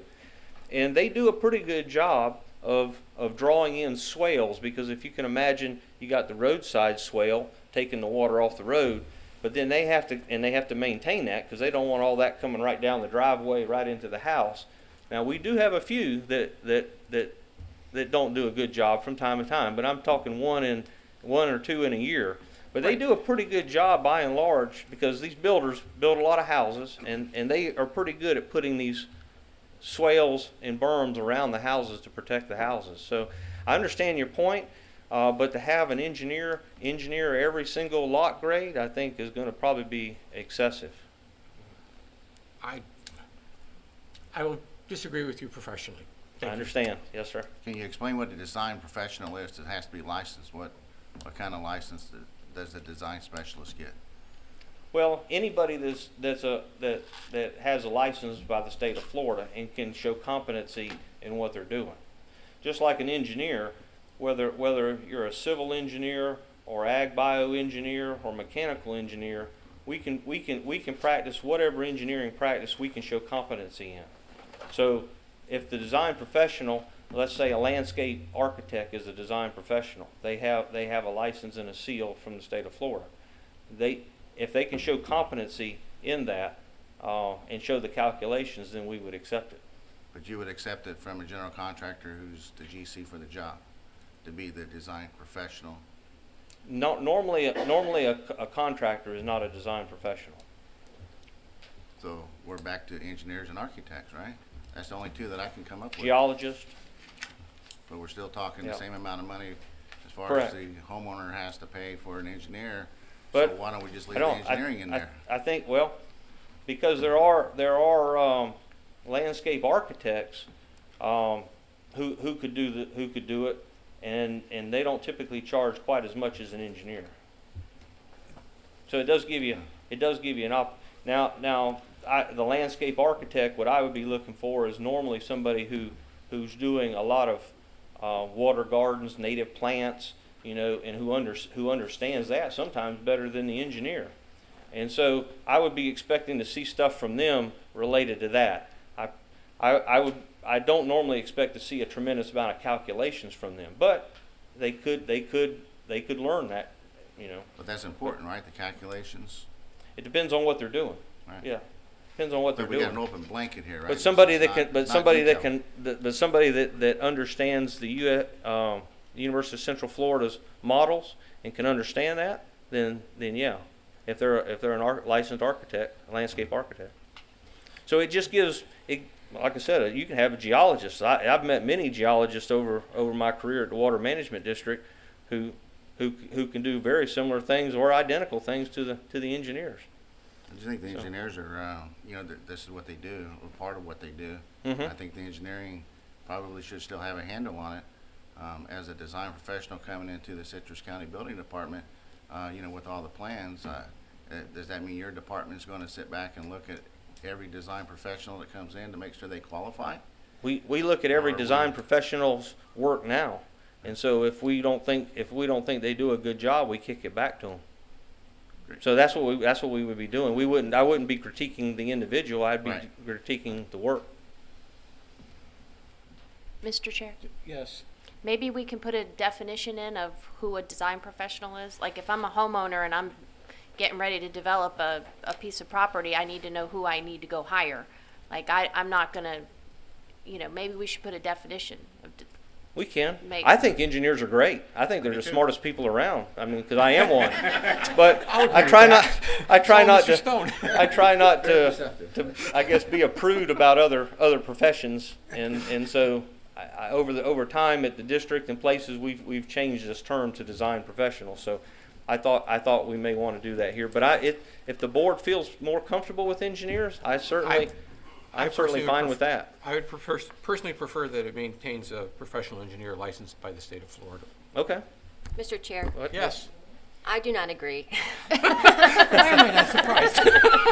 Well, he's telling us that design professional are competent and people that, are providing plans. And you got there, Brian, at the end with your discussion with Mr. Harms, that, county engineers are reviewing these plans. So we trust our county engineers to review the plans and be I sure agree. that they're competent.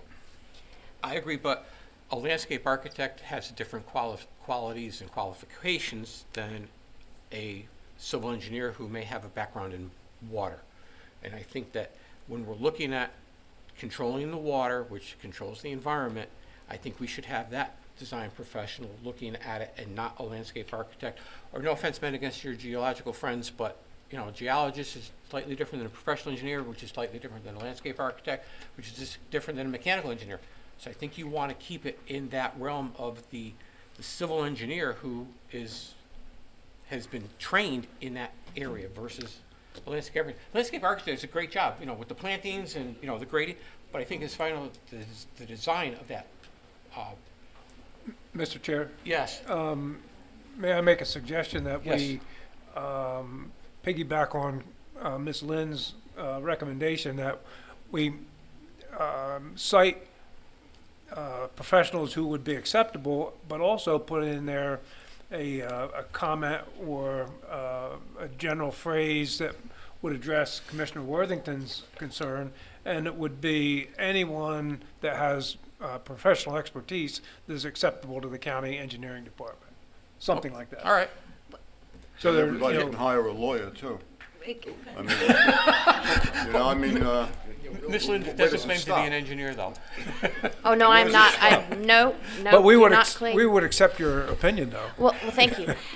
So you're not writing the law to suit the design professional, the engineer, the lawyer, the whomever. You're writing the law for the homeowner, the unsophisticated, perhaps, person who today can look at the code and say, I got to be 35 feet away. Most people know what 35 feet means, right? It's easy. What this code is doing is requiring everybody to go out and hire a design professional.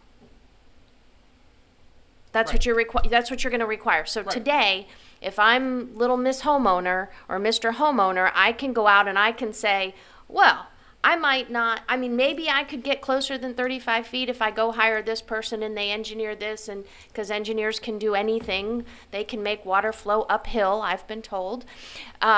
So I know. So maybe I could get closer because I can go hire one of these folks and they can make it so that my water flows uphill.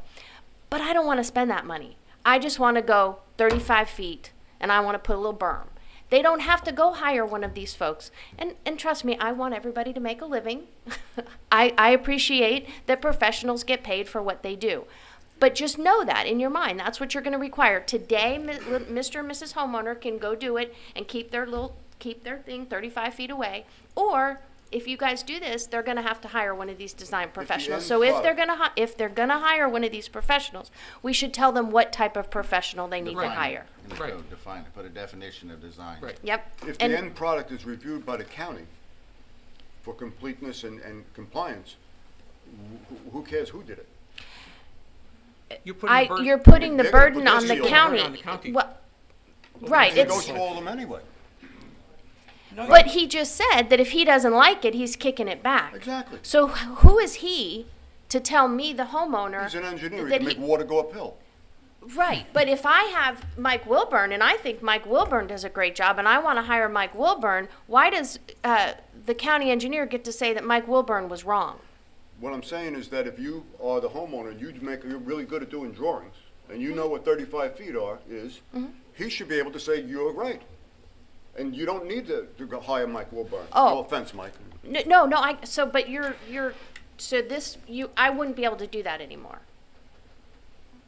With this, with all these definitions of who can do it, you wouldn't be able to do it. Right. So I'm saying, why not just say it's got to pass his muster? Because you're putting the Because I can't put responsibility that on him. burden on the county. Doesn't he say they go through all of them anyway? They reviewed the plan, but they don't, Well, he they're reviewed not it. the They designer. don't design. They're not the designer. They're I just, understand that, but what if he says we have certain levels of what has to be done, and it meets it? That's his okey dokey. That's good. Why do we have to get a lawyer and a priest and everybody to say it's all right? Because Well, I believe you do want a design professional. You don't want the homeowner to do it. And based on what I receive on drawings from homeowners, a lot of times you definitely don't want the then homeowner. you reject them. That's fine. Right. Yeah, but the design professional is accepting responsibility for what they've done. That's the key. We aren't really accepting the responsibility for what they've done, but we do check to see if we feel that they've made reasonable assumptions and they know what they're doing. But there is a difference. They are accepting the liability for that and the responsibility. The county's not. You're really looking to see that they are in general conformance with the regulations that the county, Citrus County has in place. That's really your responsibility.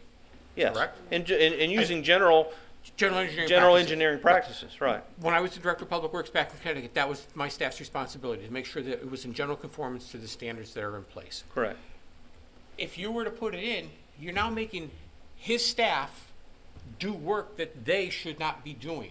If you just have, Mr. I'm and sorry, Mrs., but he did say we review all plans for compliance, right? That's Right. English. But I understand where you're coming from, Jim, but when plans are submitted to you, I'm going to make an assumption that you generally find very few are rejected when they're done by the professional engineer versus mom and pop who decided to do it themselves. Yes. And I think that's important because By now far. you're making them use a lot of time, and I'm sure you don't have a lot of free time on your hands to review a lot of stuff that Right. is not meeting the standards that the county expects. And by having it done by a design professional, you're going to reduce that amount of work that these guys are going to have to do, because they are now not trying to understand an incomplete plan. Yeah. So I think- Same thing with everything. That's why you require engineers to sign and seal wind loads on buildings and everything else. Could a person figure it out? Yeah, they could, but most people aren't. And so you require them to sign and seal and submit the plans to you, and you're just basically reviewing it for general engineering practices that they met the code. You're not taking over the design for them and taking on that liability. Right. Yes, Mr. Stone. Getting back to what our lawyer said, if we recommend this, there's nothing in this section that gives any criteria for setbacks. Nothing, unless it's recommended by the engineer or it's contained within this mysterious Chapter 18. Okay, there's nothing that a guy can look at and say, oh yeah, I need 35 foot back, I need a little berm and swale to hold my runoff. There's nothing in here. In fact, he wouldn't even address that in any variance. It wouldn't come up until it became requested a building permit. Okay, so I don't know if that. Setbacks are again back with what Mr. Sherman mentioned. Right. 15 foot, and then what it meets the criteria of the neighborhood. The setbacks distances aren't included in the water quality section. So that wouldn't happen until the building permit. Right. Yes, Ms. Lynn. Well, it's just, there's no objective criteria. it just says best management practices. I don't know where you go to find those, but I guess the design professionals know where to go to find those. The design criteria is that it has to meet what we're doing today. The half-inch, it has to meet the half-inch for some area, or for other areas that are not in the outstanding Florida waters. And most of Citrus County is outstanding Florida water, so most of it's going to be 3/4 inches. But that's the criteria they have to meet. So basically, they're going to meet the same criteria they're meeting today. They run the model for the berm and swale at 3/4 of an inch, and then they're open to do whatever else they want, but they still have to meet that criteria. In regards to the BMPs, and following up with comments from Ms. Lynn and Mr. Stone, does the Florida Department of Environmental Protection have a booklet that describes various BMPs? Yes. The program that I just mentioned to you, the University of Central Florida, it was developed with the water management districts, DEP, and DOT to help develop a model that they can stick in. Looking at a piece of land, you can stick the parameters in there, and then you can say, okay, I'm going to put a berm and swale in. Yep. It's going to remove this much nitrogen, this much phosphorus, this much sediment. And so then what you would do is you have other options. If I do a water garden, or rain barrel, or storm scepter system, if I stick that in there, how much nutrients does it remove? Does it remove the same amount as my berm and swale? So that's kind of why we did that. Instead of trying to go, you got to remove 80% of total nitrogen, you got to remove so much phosphorus, so many milligrams, we just went back to what we're doing today. Right. If we think that's good, because those go back to the same type of amount of water, first flush water, that the water management district and other people are using. So could we reference those in there? Like, is there some universally accepted set of best management practices that you could put, like as approved by DEP? Well, if you remember back when we talked with the board, I showed them a little bit about the UCF program, and said, it gives you more tools in the toolbox, and you could reference every one of those, but what if they come up with something different? As long as you're using a standard best management practice, and again, it has to come to us, we have to look at it, and the engineer has to sign and seal it and say, I followed this. I used this program, I used that, and this is what I came up with. So I mean, it's pretty well standardized. They're not reinventing something. They're going to use those programs. Can any of those other design professionals sign and seal things? Yes. Yep, landscape architect. And the reason why I use them is because a lot of these other BMPs are plant landscape related activities. Right. And so if they came in with a set of plans and they know what they're doing and they ran that model, they could demonstrate that. So another question then. Go back to your UCF. Didn't all their studies that they did were all with soil samples, correct? On the amount, how they removed the nitrogen and so forth. They did a soil-based test prior to that, right? From what I read. I'm not. I saw you, at the commissioners' right. meeting, and I researched that, and it was. So I thought, well, why are we going to make our homeowners get soil samples if we refer them back to that? Because all their criteria was based on soil samples that was taken and sampled. That may be where they came up with their computer model by taking soil samples, but soil samples are not required to run the model. So we don't really know how much nitrogen and anything's being removed. Then we're just calculating on a base number. And how they come up with those is like you said, they've taken samples over time and basically come up with empirical formulas based on what has been shown. And so they put that in the model, and so then you can basically, when you run the model, you say, okay, if I put in a berm and swale this long and this wide, this is what I can expect to remove on nitrogen. And we've been doing that anyway, like an overall average with the I county. mean, that's what we're doing now. We're just telling you to put in a berm and swale and hold this amount of water. And so we're assuming you're pulling nitrogen and phosphorus out by doing that.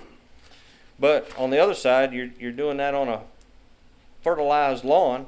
And so sometimes the berm and swales, to me personally, the berm and swales may not be the best environmentally,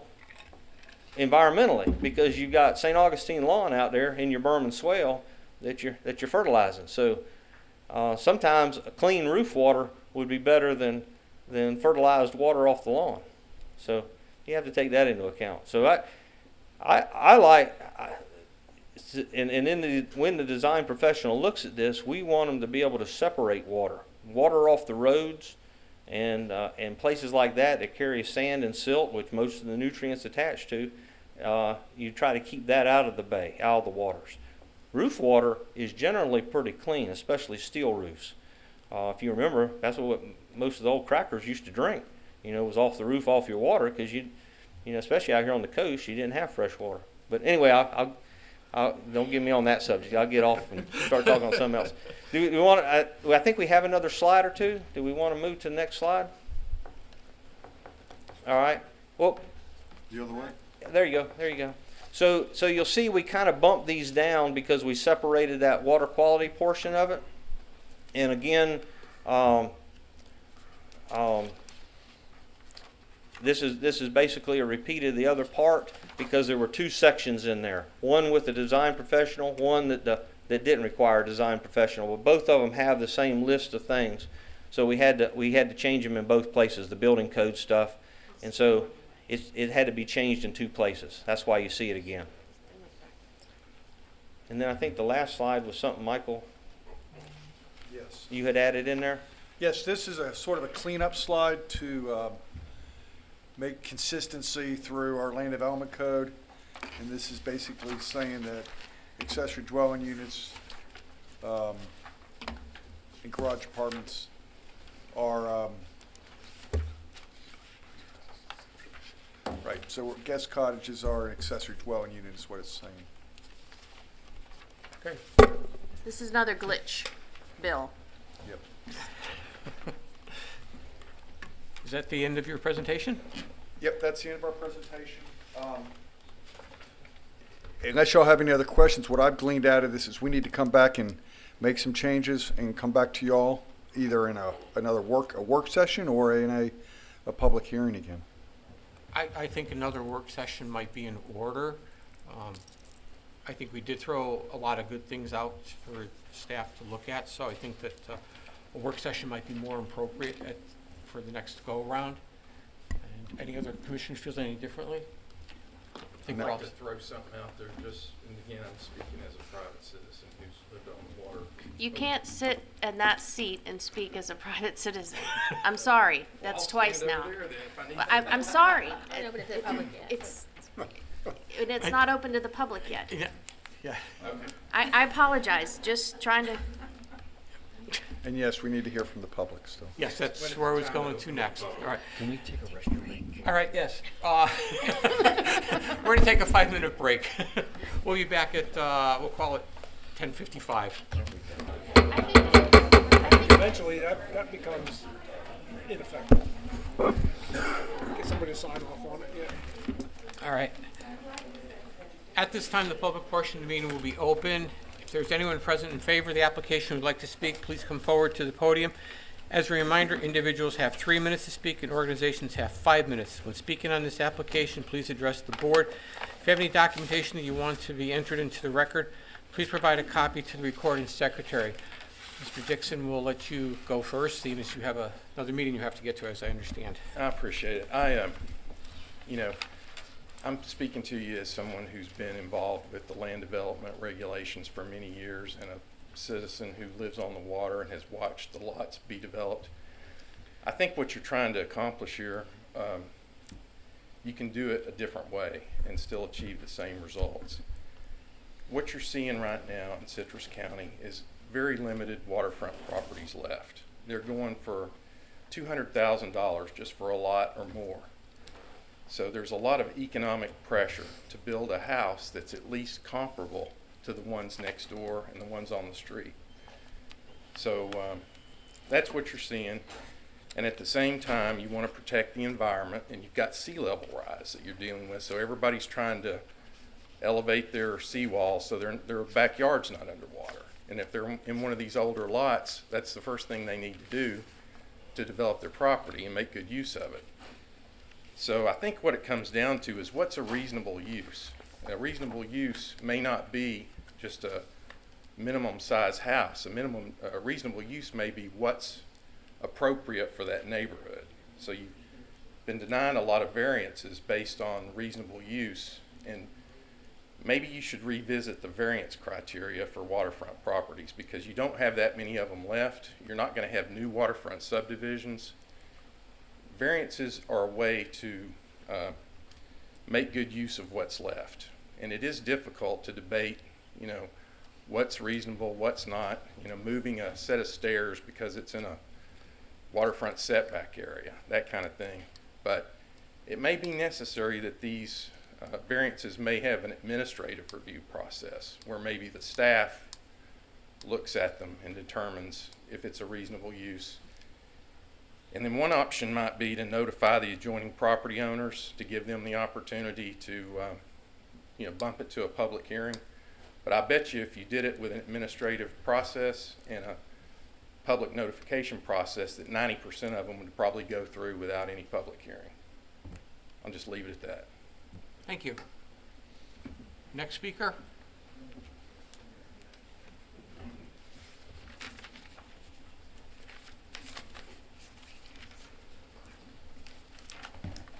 Good morning. For the record, my name is Clark Stillwell, 320 South Highway 41, the Brandon Bank Building in Inverness, Florida.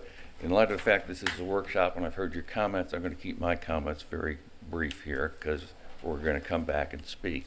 And the first thing I want to speak to is the relationship of the Land Development Code to the Building Code in the Fema regs. You may not be aware of it, but prior to Mr. Sherman and Ms. Catoo's efforts, I filed this, which is sitting in Ms. Catoo's office, which was an amendment to the Land Development Code dealing with waterfront setbacks. And I have a totally different approach than the averaging, and I'm not going to bring that up. But within this document, a couple things that I would point out is FEMA and the regulations have no setbacks. Chapter 18 has no waterfront setback. Citrus County is the only county I know that has a 50-foot waterfront setback for FEMA included in it.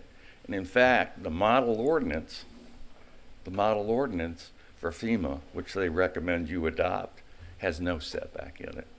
So just keep that in mind. And and I want to say this question about insurance rates, it's governed by the building code, and the building code is going to determine whether or not the rating system we get, not your land development code. That's a given fact.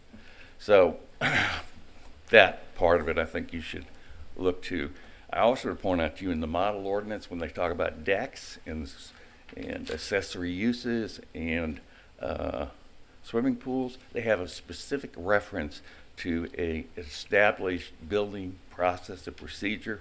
It says swimming pools has to be built to, and then they have the regulation site and whatever else backup material they have.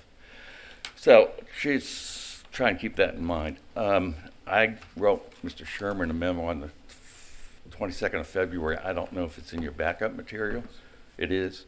Okay, and I raised this definitional question about at grade. Within that needs to be addressed. One of the things that is curious in my mind is that if I've got this waterfront lot and I want to go to 15 feet, if I build a seawall, do I go to 15 feet? It doesn't say that, but I would assume that's the case, and that needs to be clarified. Second thing in here, and we had this debate in 2018, is the enclosure issue.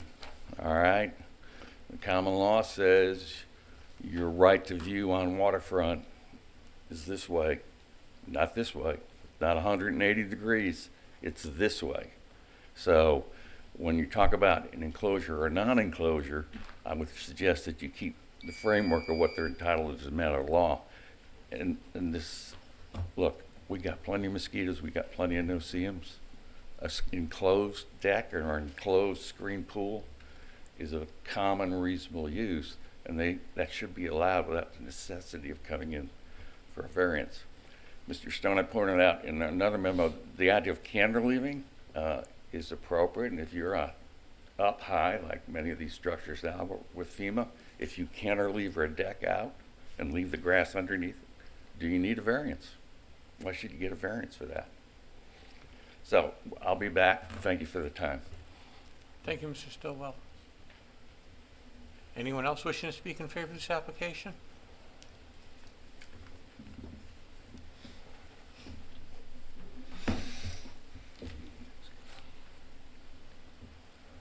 My name is Gaston Hall. I'm here representing the Citrus County Building Alliance. Won't do what we had to say, but I'm going to speak about Chapter 18. Chapter 18 has the building codes in it, also has the FEMA codes in it. Chapter 18 is regulated by the Citrus County Construction Review and Appeals Board. I'm chairman. Y'all need to remove all the items out of the LDC when it comes to the building codes and to the FEMA codes. They constantly change.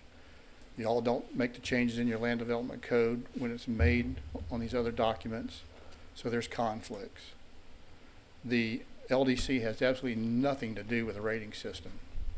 So that's all, like Clark said, that's the building codes, that's the FEMA codes under Chapter 18. That's under Carl, and that's under the Code Review and Appeals Board, not the PDC. Design professionals. Design professionals through the state of Florida are laid out. They have approved duties that they can do statewide, whether you're a general contractor who's responsible for the first 10 feet around a structure for drainage. So the GCs are by building code responsible for the first 10 feet. Then you get to the other design professionals that are out there. You need to refer to DBPR, because the last thing you want to do is go in the LDC and say, even though the state of Florida approves you to do that function, Citrus County is going to deny you that right. Then you'll be in trouble. There's a lot of lots that are interior to this county that do not sit on water, that have the variance issues because the lots drain to the rear, the lots drain side to side. And when you start talking about every application having to have an engineer to it, there are not enough engineers in the surrounding area to handle that load. Your amount of permits being submitted would overwhelm the engineers within a large radius. I mean, some of the engineers that do the projects now are coming out of Lakeland.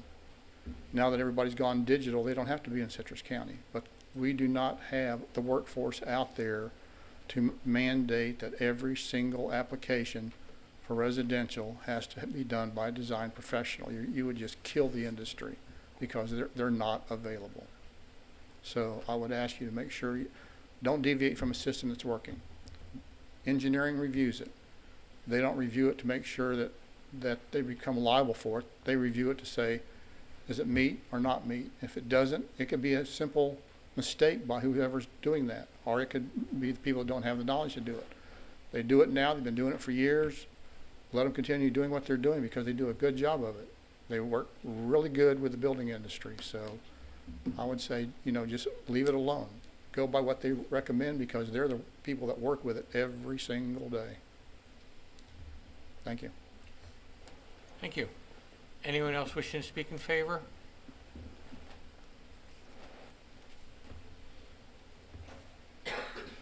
Hi, my name is Mike Wolfer, and I live in Dunellen, Florida. Sorry. Oops. Sorry. Is it time already? No, I'm sorry. I don't know Fastest what's 3 minutes of happening. your life. Yeah. There you go. I'm sorry. I wanted to, my wife and I bought a lot here in Citrus County. We're landowners, and we wanted to build on the lot. It's a very small lot. It's 70 by 80, but it was platted, not platted, but it was an unregistered plat here in Citrus County, I think back in the 1950s, and some of the houses were built as early as the 60s in that subdivision. It's woods and water. It's about 5 miles out on Fort Island Road on the left-hand side. Within that subdivision, almost all the houses on our lot are within 15 feet of the water, which used to be the old code out there, I guess. Our lot is between a house that was set back a little farther because of the way the road jogs and so on, and one that's 15 feet. With only 70 feet to work with, the current code of 50-foot setback, and then in our case on a road that's a private easement of 40 feet.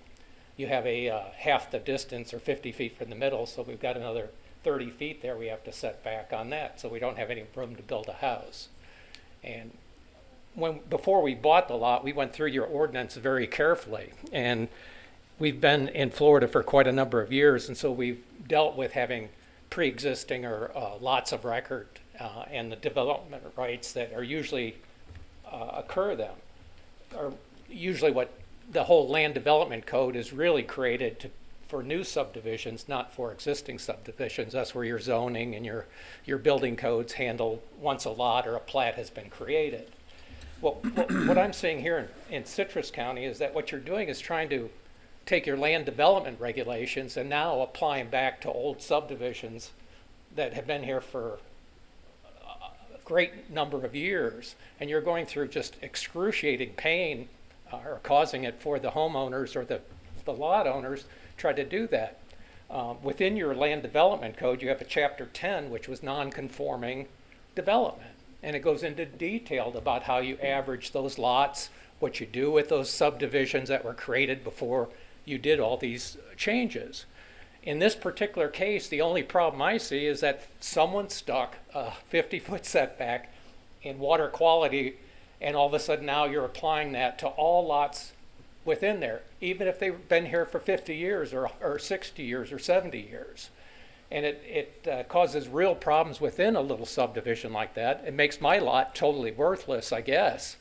But without suing the county for the property rights, which is why Chapter 10 was added within your land development code, as far as I know, that it's there to protect people that have lots or that were created under different ordinances at the time when it was created, not to take away their property rights, not to prevent that lot from ever being developed for whatever reason, but it's there. I'd ask you to go back and look at that and take that 50-foot out of that particular part of the code, and I think you've solved your problem with everybody, and it'll keep us. The last thing I want to do is come before a board like this. I'd rather work with the staff, get a small like that, a minimum use out of it, and put a 1,000 square foot home if that's all I can build on it. But I want to build on that house. It's beautiful waterfront property, and I'd love to live there someday. Thanks. Thank you. Anyone else wishing to speak at this time in favor?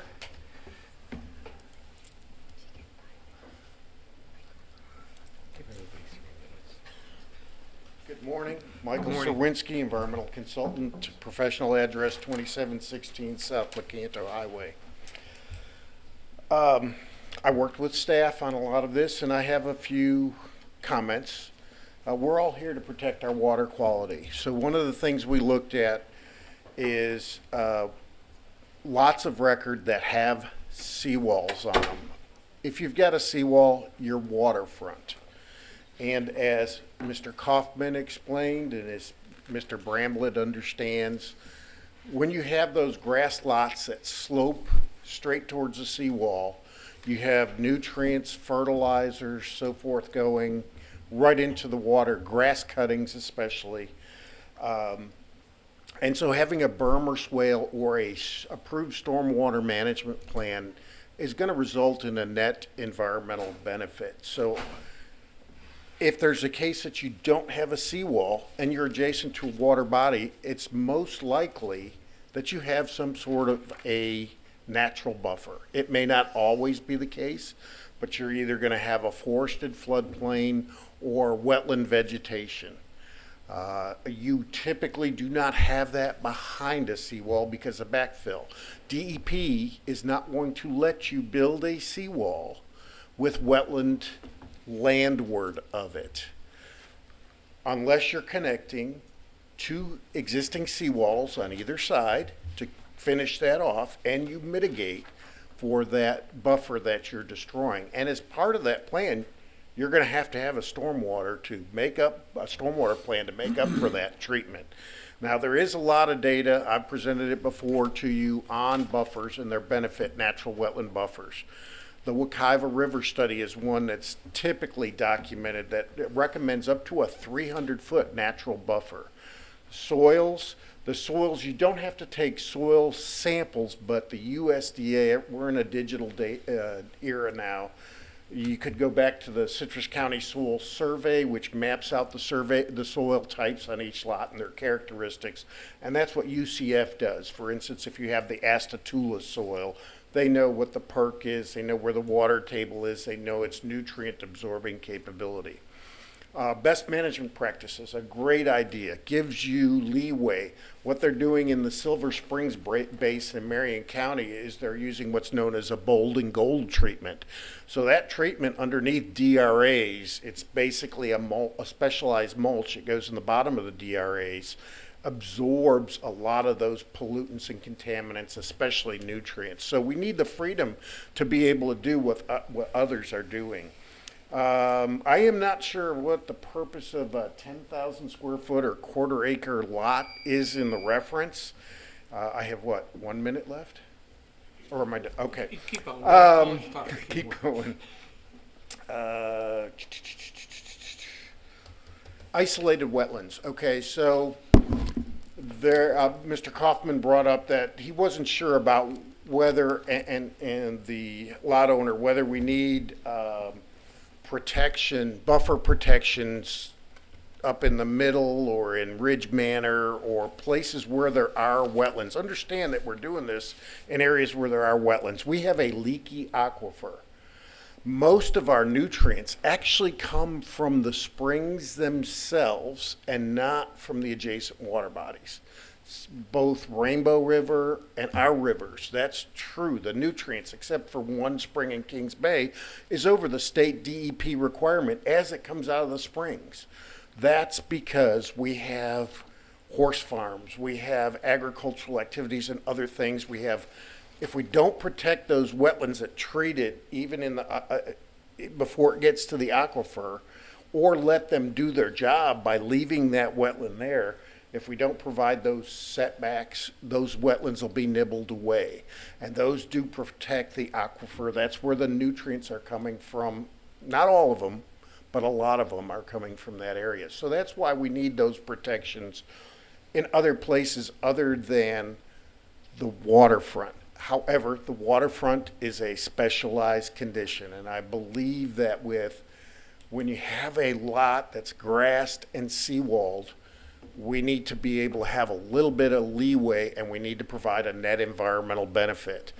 And if it's running off now with grass cuttings, that's not a good situation at all. So if an engineer can provide a stormwater plan and we can get to 15 feet on that and have the treatment, then we have a net environmental benefit. When I worked with Gary Madoff on developing some of the first stormwater rules, we had in the rules somewhere in the guidelines that an environmental professional had to show that you're providing a net environmental benefit. So current condition is this, improved condition, you're allowing a home, you're allowing a pool. Does it provide a net environmental benefit? And by removing the nutrients in the stormwater, I believe in most cases you are providing a net environmental benefit over the current conditions. Great. Sorry I went long. That's all right. Thank you. Any questions? Okay. Thank you. Anyone else wishing to speak in favor?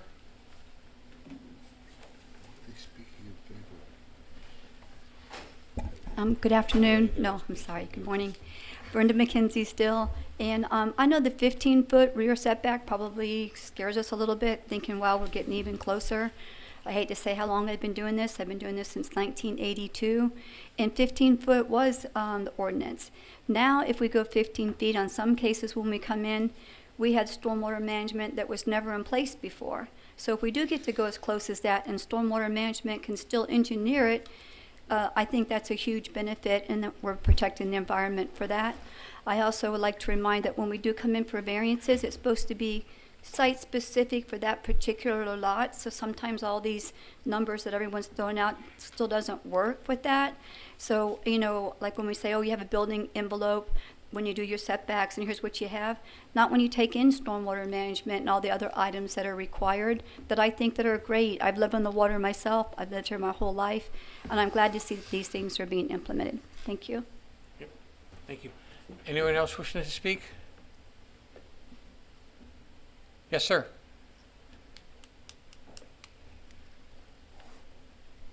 Yeah, I'm not speaking in favor of, but I sense that the folks who are speaking in favor might have reached their end. Excuse I me. am representing an organization. My Excuse me, name, could you please state your name for the record? yeah, Charles Lee, Director of Advocacy of Audubon, Florida, an organization. So I would hope I could get the 5 minutes. I'd like to present to you some materials for your consideration. And Chairman Bass, I want to thank you very much for converting this proceeding today to a workshop. I think that's beginning to go in the right direction of giving this the thought and examination that it truly deserves. The first thing I'm going to ask if the staff would pass out to each of you is this exhibit. If you could take that apart and pass each page of that, it's just I can't. 10 separate pages. Hang on. Yeah, right. You're right, all right, I'm Yeah. sorry. You can just pass one out to everybody. Yeah, just pass one. And just make sure that Yeah, Chair gets one. there's a stack of them there. So if you just undo the stack and pass them down, that would be great. Thank you. I thought there was one copy. The first situation that I'm showing is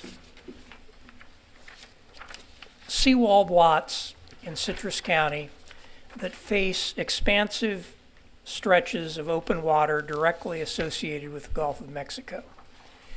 And I invite you to consider the situation that will occur in this subdivision in the event that you have a storm.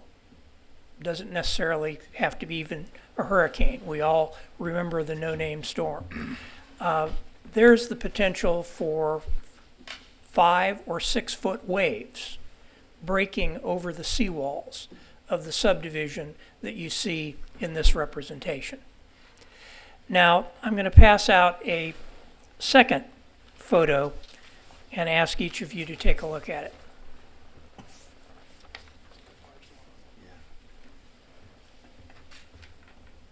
One of y'all got to surrender those at the end so we can put them in the file. right? Yep. No, I'll give it up. Just need one. Thank you. I know where this is, so I'm good. Yeah. That was easy. That was easy. Thank you. This is a representation, and again, these are just taken off of Google Earth from Citrus County, of another subdivision. Waterfront Canal subdivision. This one is up very close to US 19.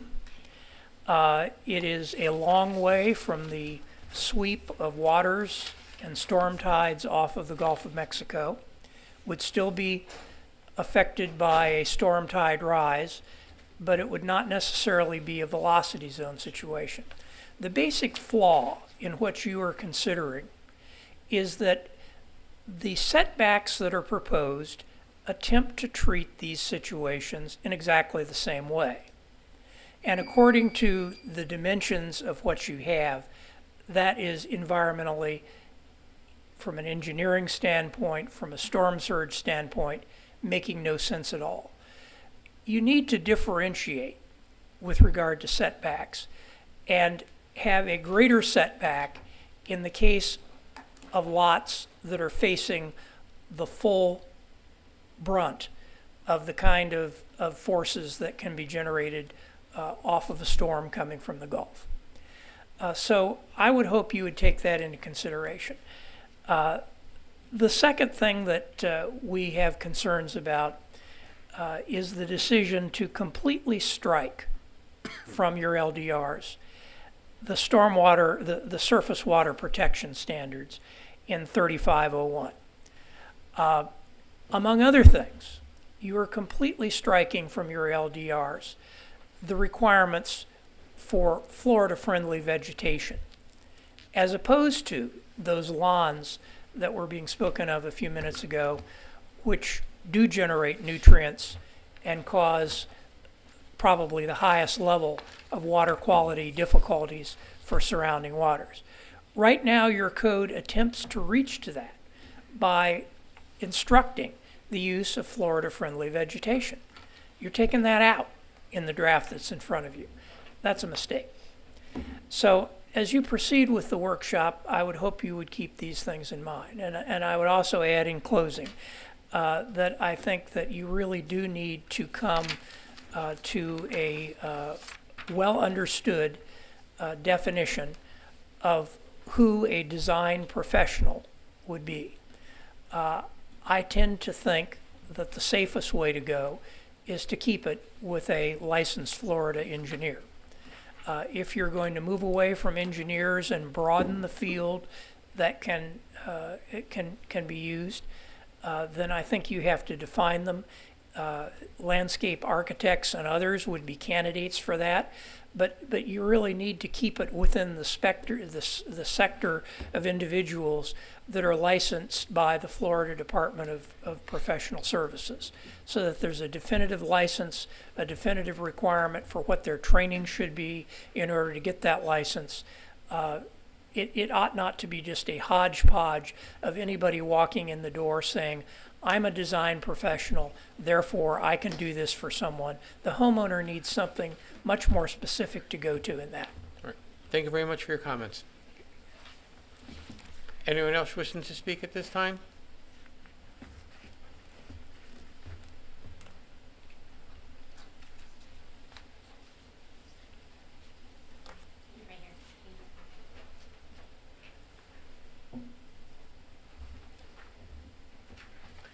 Maxine Connor, Homosassa, requesting 5 minutes as speaking for Sierra Adventure Coast Group. Do you have a letter? I do not. Okay, 3 minutes. Thank you. You're welcome. Going from 50 feet or 35 foot with a berm and swale to 35 feet except for a 15-foot minimum is a big reduction, and I'm wondering if this is really necessary. Weakening waterfront setbacks and reducing landscape buffers are a step backwards for water quality. Vegetative buffers soak up water and reduce nutrient flow into water bodies. The idea that building closer to the water instead of having grass or vegetation there results in less nutrients in the water is not correct, because vegetation going up to the waterfront soaks up stormwater and nutrients before water goes into the water body. People shouldn't be fertilizing near the water body anyway. Structures create runoff. So I see the problem with the too many variances and unhappy waterfront property owners, but we need a solution that doesn't endanger the waters. I volunteer on the Florida Springs Council Board, so I know that we already have overload of nitrogen in the water, and the basin management action plans are inadequate to solve the problem. And we have 3 outstanding Florida Springs in Citrus County. So the discussion at the BOCC meeting in November was about reducing waterfront setbacks and offsetting effects by engineered stormwater. But can you share data or studies that prove this approach works? I appreciate that you kept the 100-foot springs setback, but I don't understand why most of the 3501 surface water protection standards were deleted. Why would we want to eliminate a 15-foot buffer during construction to prevent erosion and siltation, or a 100-foot of vegetation around springs? An engineer designed system that directs stormwater runoff away from karst and locates structures and pavement the maximum distance possible from springs when a lot is unable to accommodate a 100-foot setback. Why would we eliminate that? Also, why would we allow alteration of the vegetative buffer, including destruction of existing vegetation? For lots or parcels that are cleared, why would we not require silt screens between the construction site and the adjacent water body to prevent erosion? So for any new structure on the waterfront, we'll have a review of stormwater management system. I like that. But why are we downgrading from a professional engineer to a design professional? Please have that defined. And finally, according to sealevelrise.org, in the last decade, Florida's sea level is now rising as much as 1 inch every 3 years. Now is not the time to weaken the waterfront setbacks. Those properties will lose value as the sea level rises and storm surges increase and flooding increases. So we need to do more, not less, to protect the water. So please base these decisions on science and content experts. And I thank you for your kind attention and for the privilege of public comment. Thank you. Anyone else wishing to speak at this time? Anyone else? Anyone else? Thank you. Bring it back to the table. I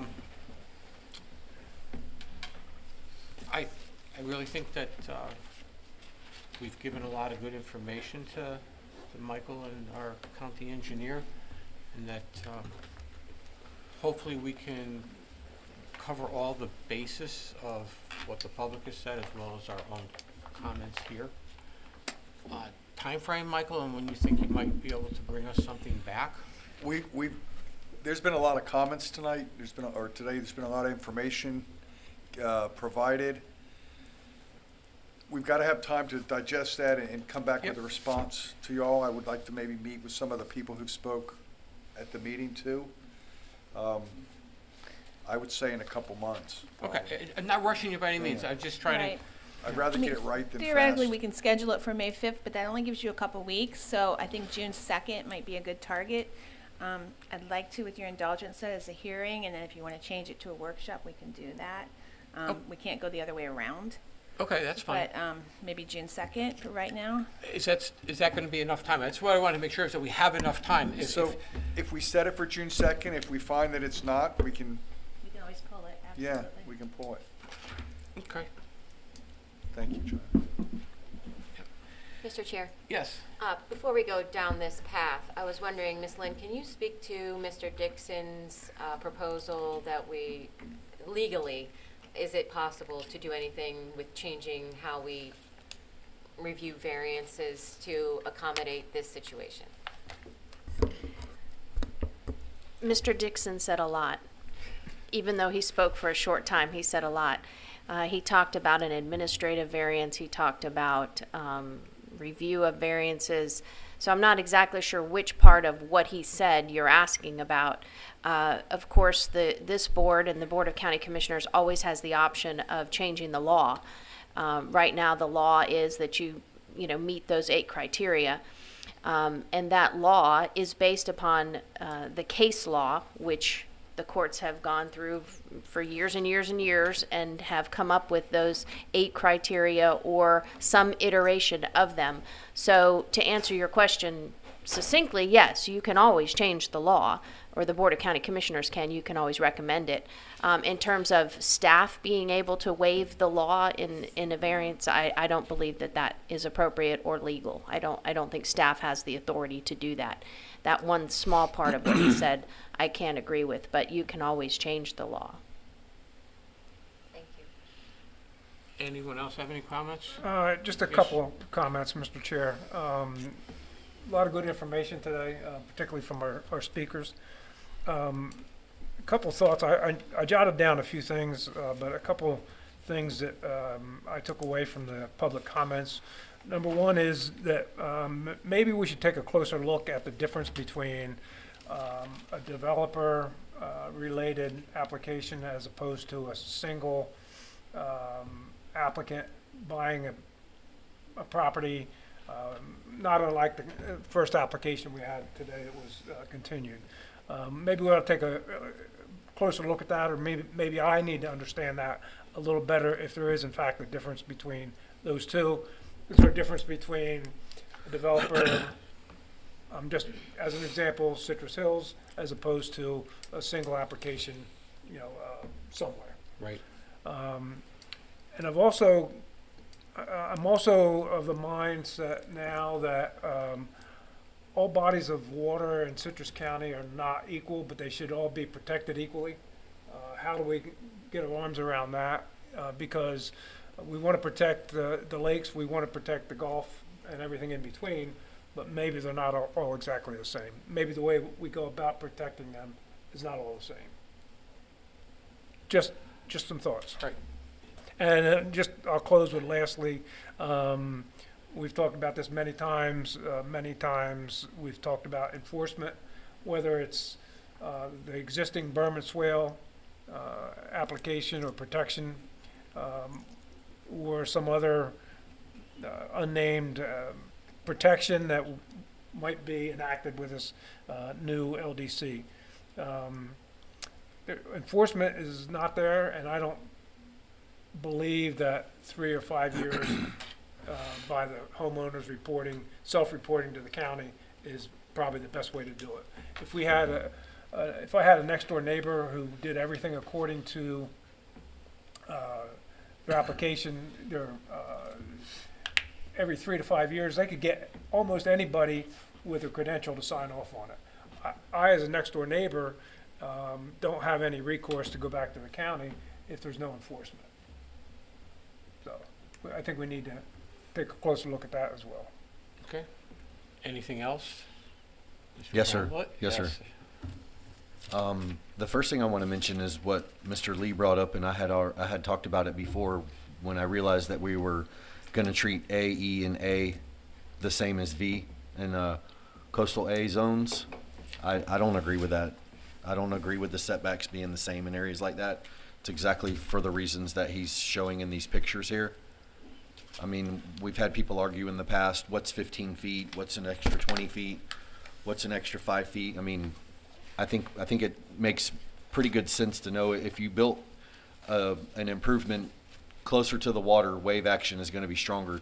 The closer you get to the water, the further you are back from the water, wave action is less likely to do damage. So I 100% don't agree with changing this just to be an end all be all for all zones in the flood zone. And then the whole professional designer portion of it, I think it was Mr. Dawson, Brian Dawson. I think that's what I wrote down. The DBPR, or it might have been Mr. Hall, that said if we go against what the state says is allowable, I think that might be one of our ways to kind of. That's one of the things that we do with the building code is we revert to the building code. What's the state say?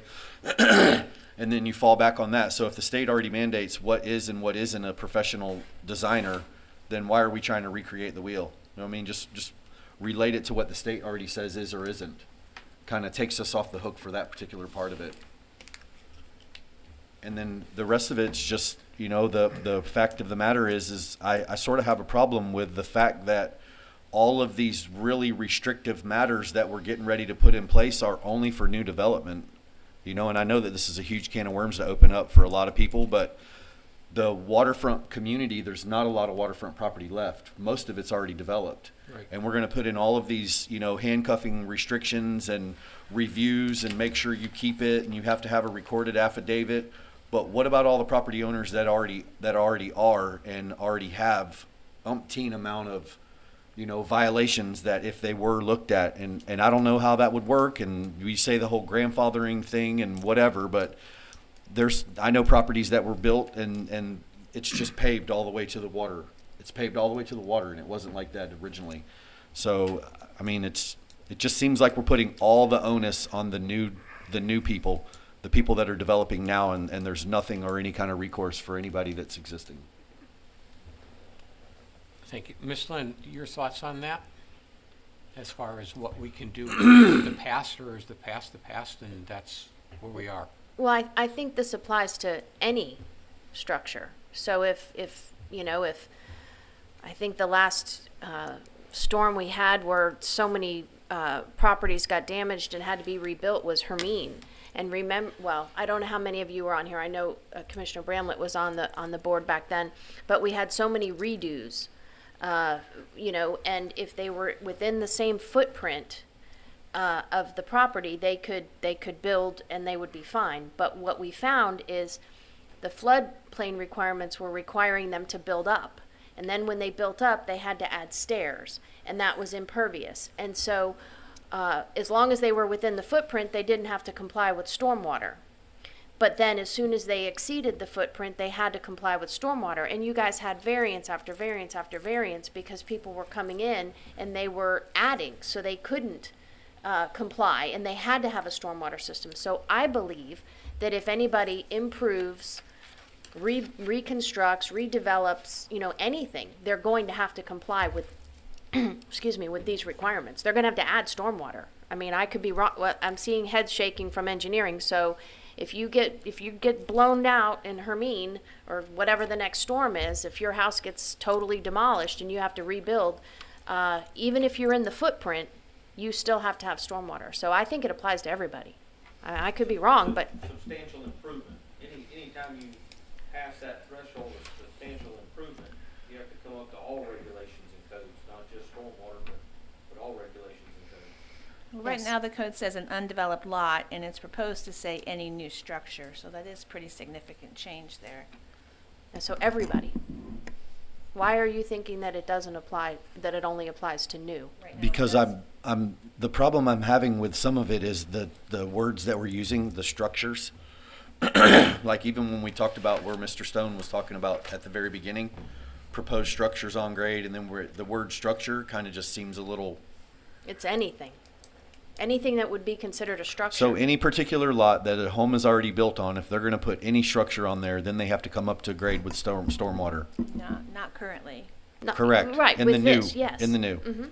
So Yeah. when you go out and a gentleman wants to permit a shed or whatever, however it may be, or any kind of permitted activity, it's got to meet the substantial threshold, though, the substantial improvement. If it's lower than that, then he doesn't have to bring it up to code. Well, no, it says any. It does. That substantial improvement, I think that Mr. Coffin was referring to, that's if something gets blown out in a storm. But I think Right. that if you guys pass this, are sheds permitted? Yeah, the way it's written, you're correct. Even a shed would Yeah. trigger stormwater. So they would go out there and they would look and they would say, okay, because I just keep going back to this one house that I know that's pavered all the way to the seawall. Any permitted activity that gets onto that property is going to trigger stormwater, and they're going to say, oh, what's up with these pavers all the way to the seawall? Right. This is not part of the code. That's something engineering is going to have to hash out and how they're going to treat that. Do you have any ideas, Brian, on how, I mean, it currently says any structure, so. Is it meant retro for existing structures, anything new, small sheds exempt? If the existing structure's there, it would not trigger it. It's only if you're building anything new. Right, if you're building a new shed, you've got a new shed and you're putting it on there, but you already have a house and a pool or whatever, are they gonna have to put stormwater in for the shed? And are they have to put stormwater in to deal with the rest of the stuff that's already there? Are they gonna have to rip up the pavers? You're only gonna have to treat what's there, what you put in.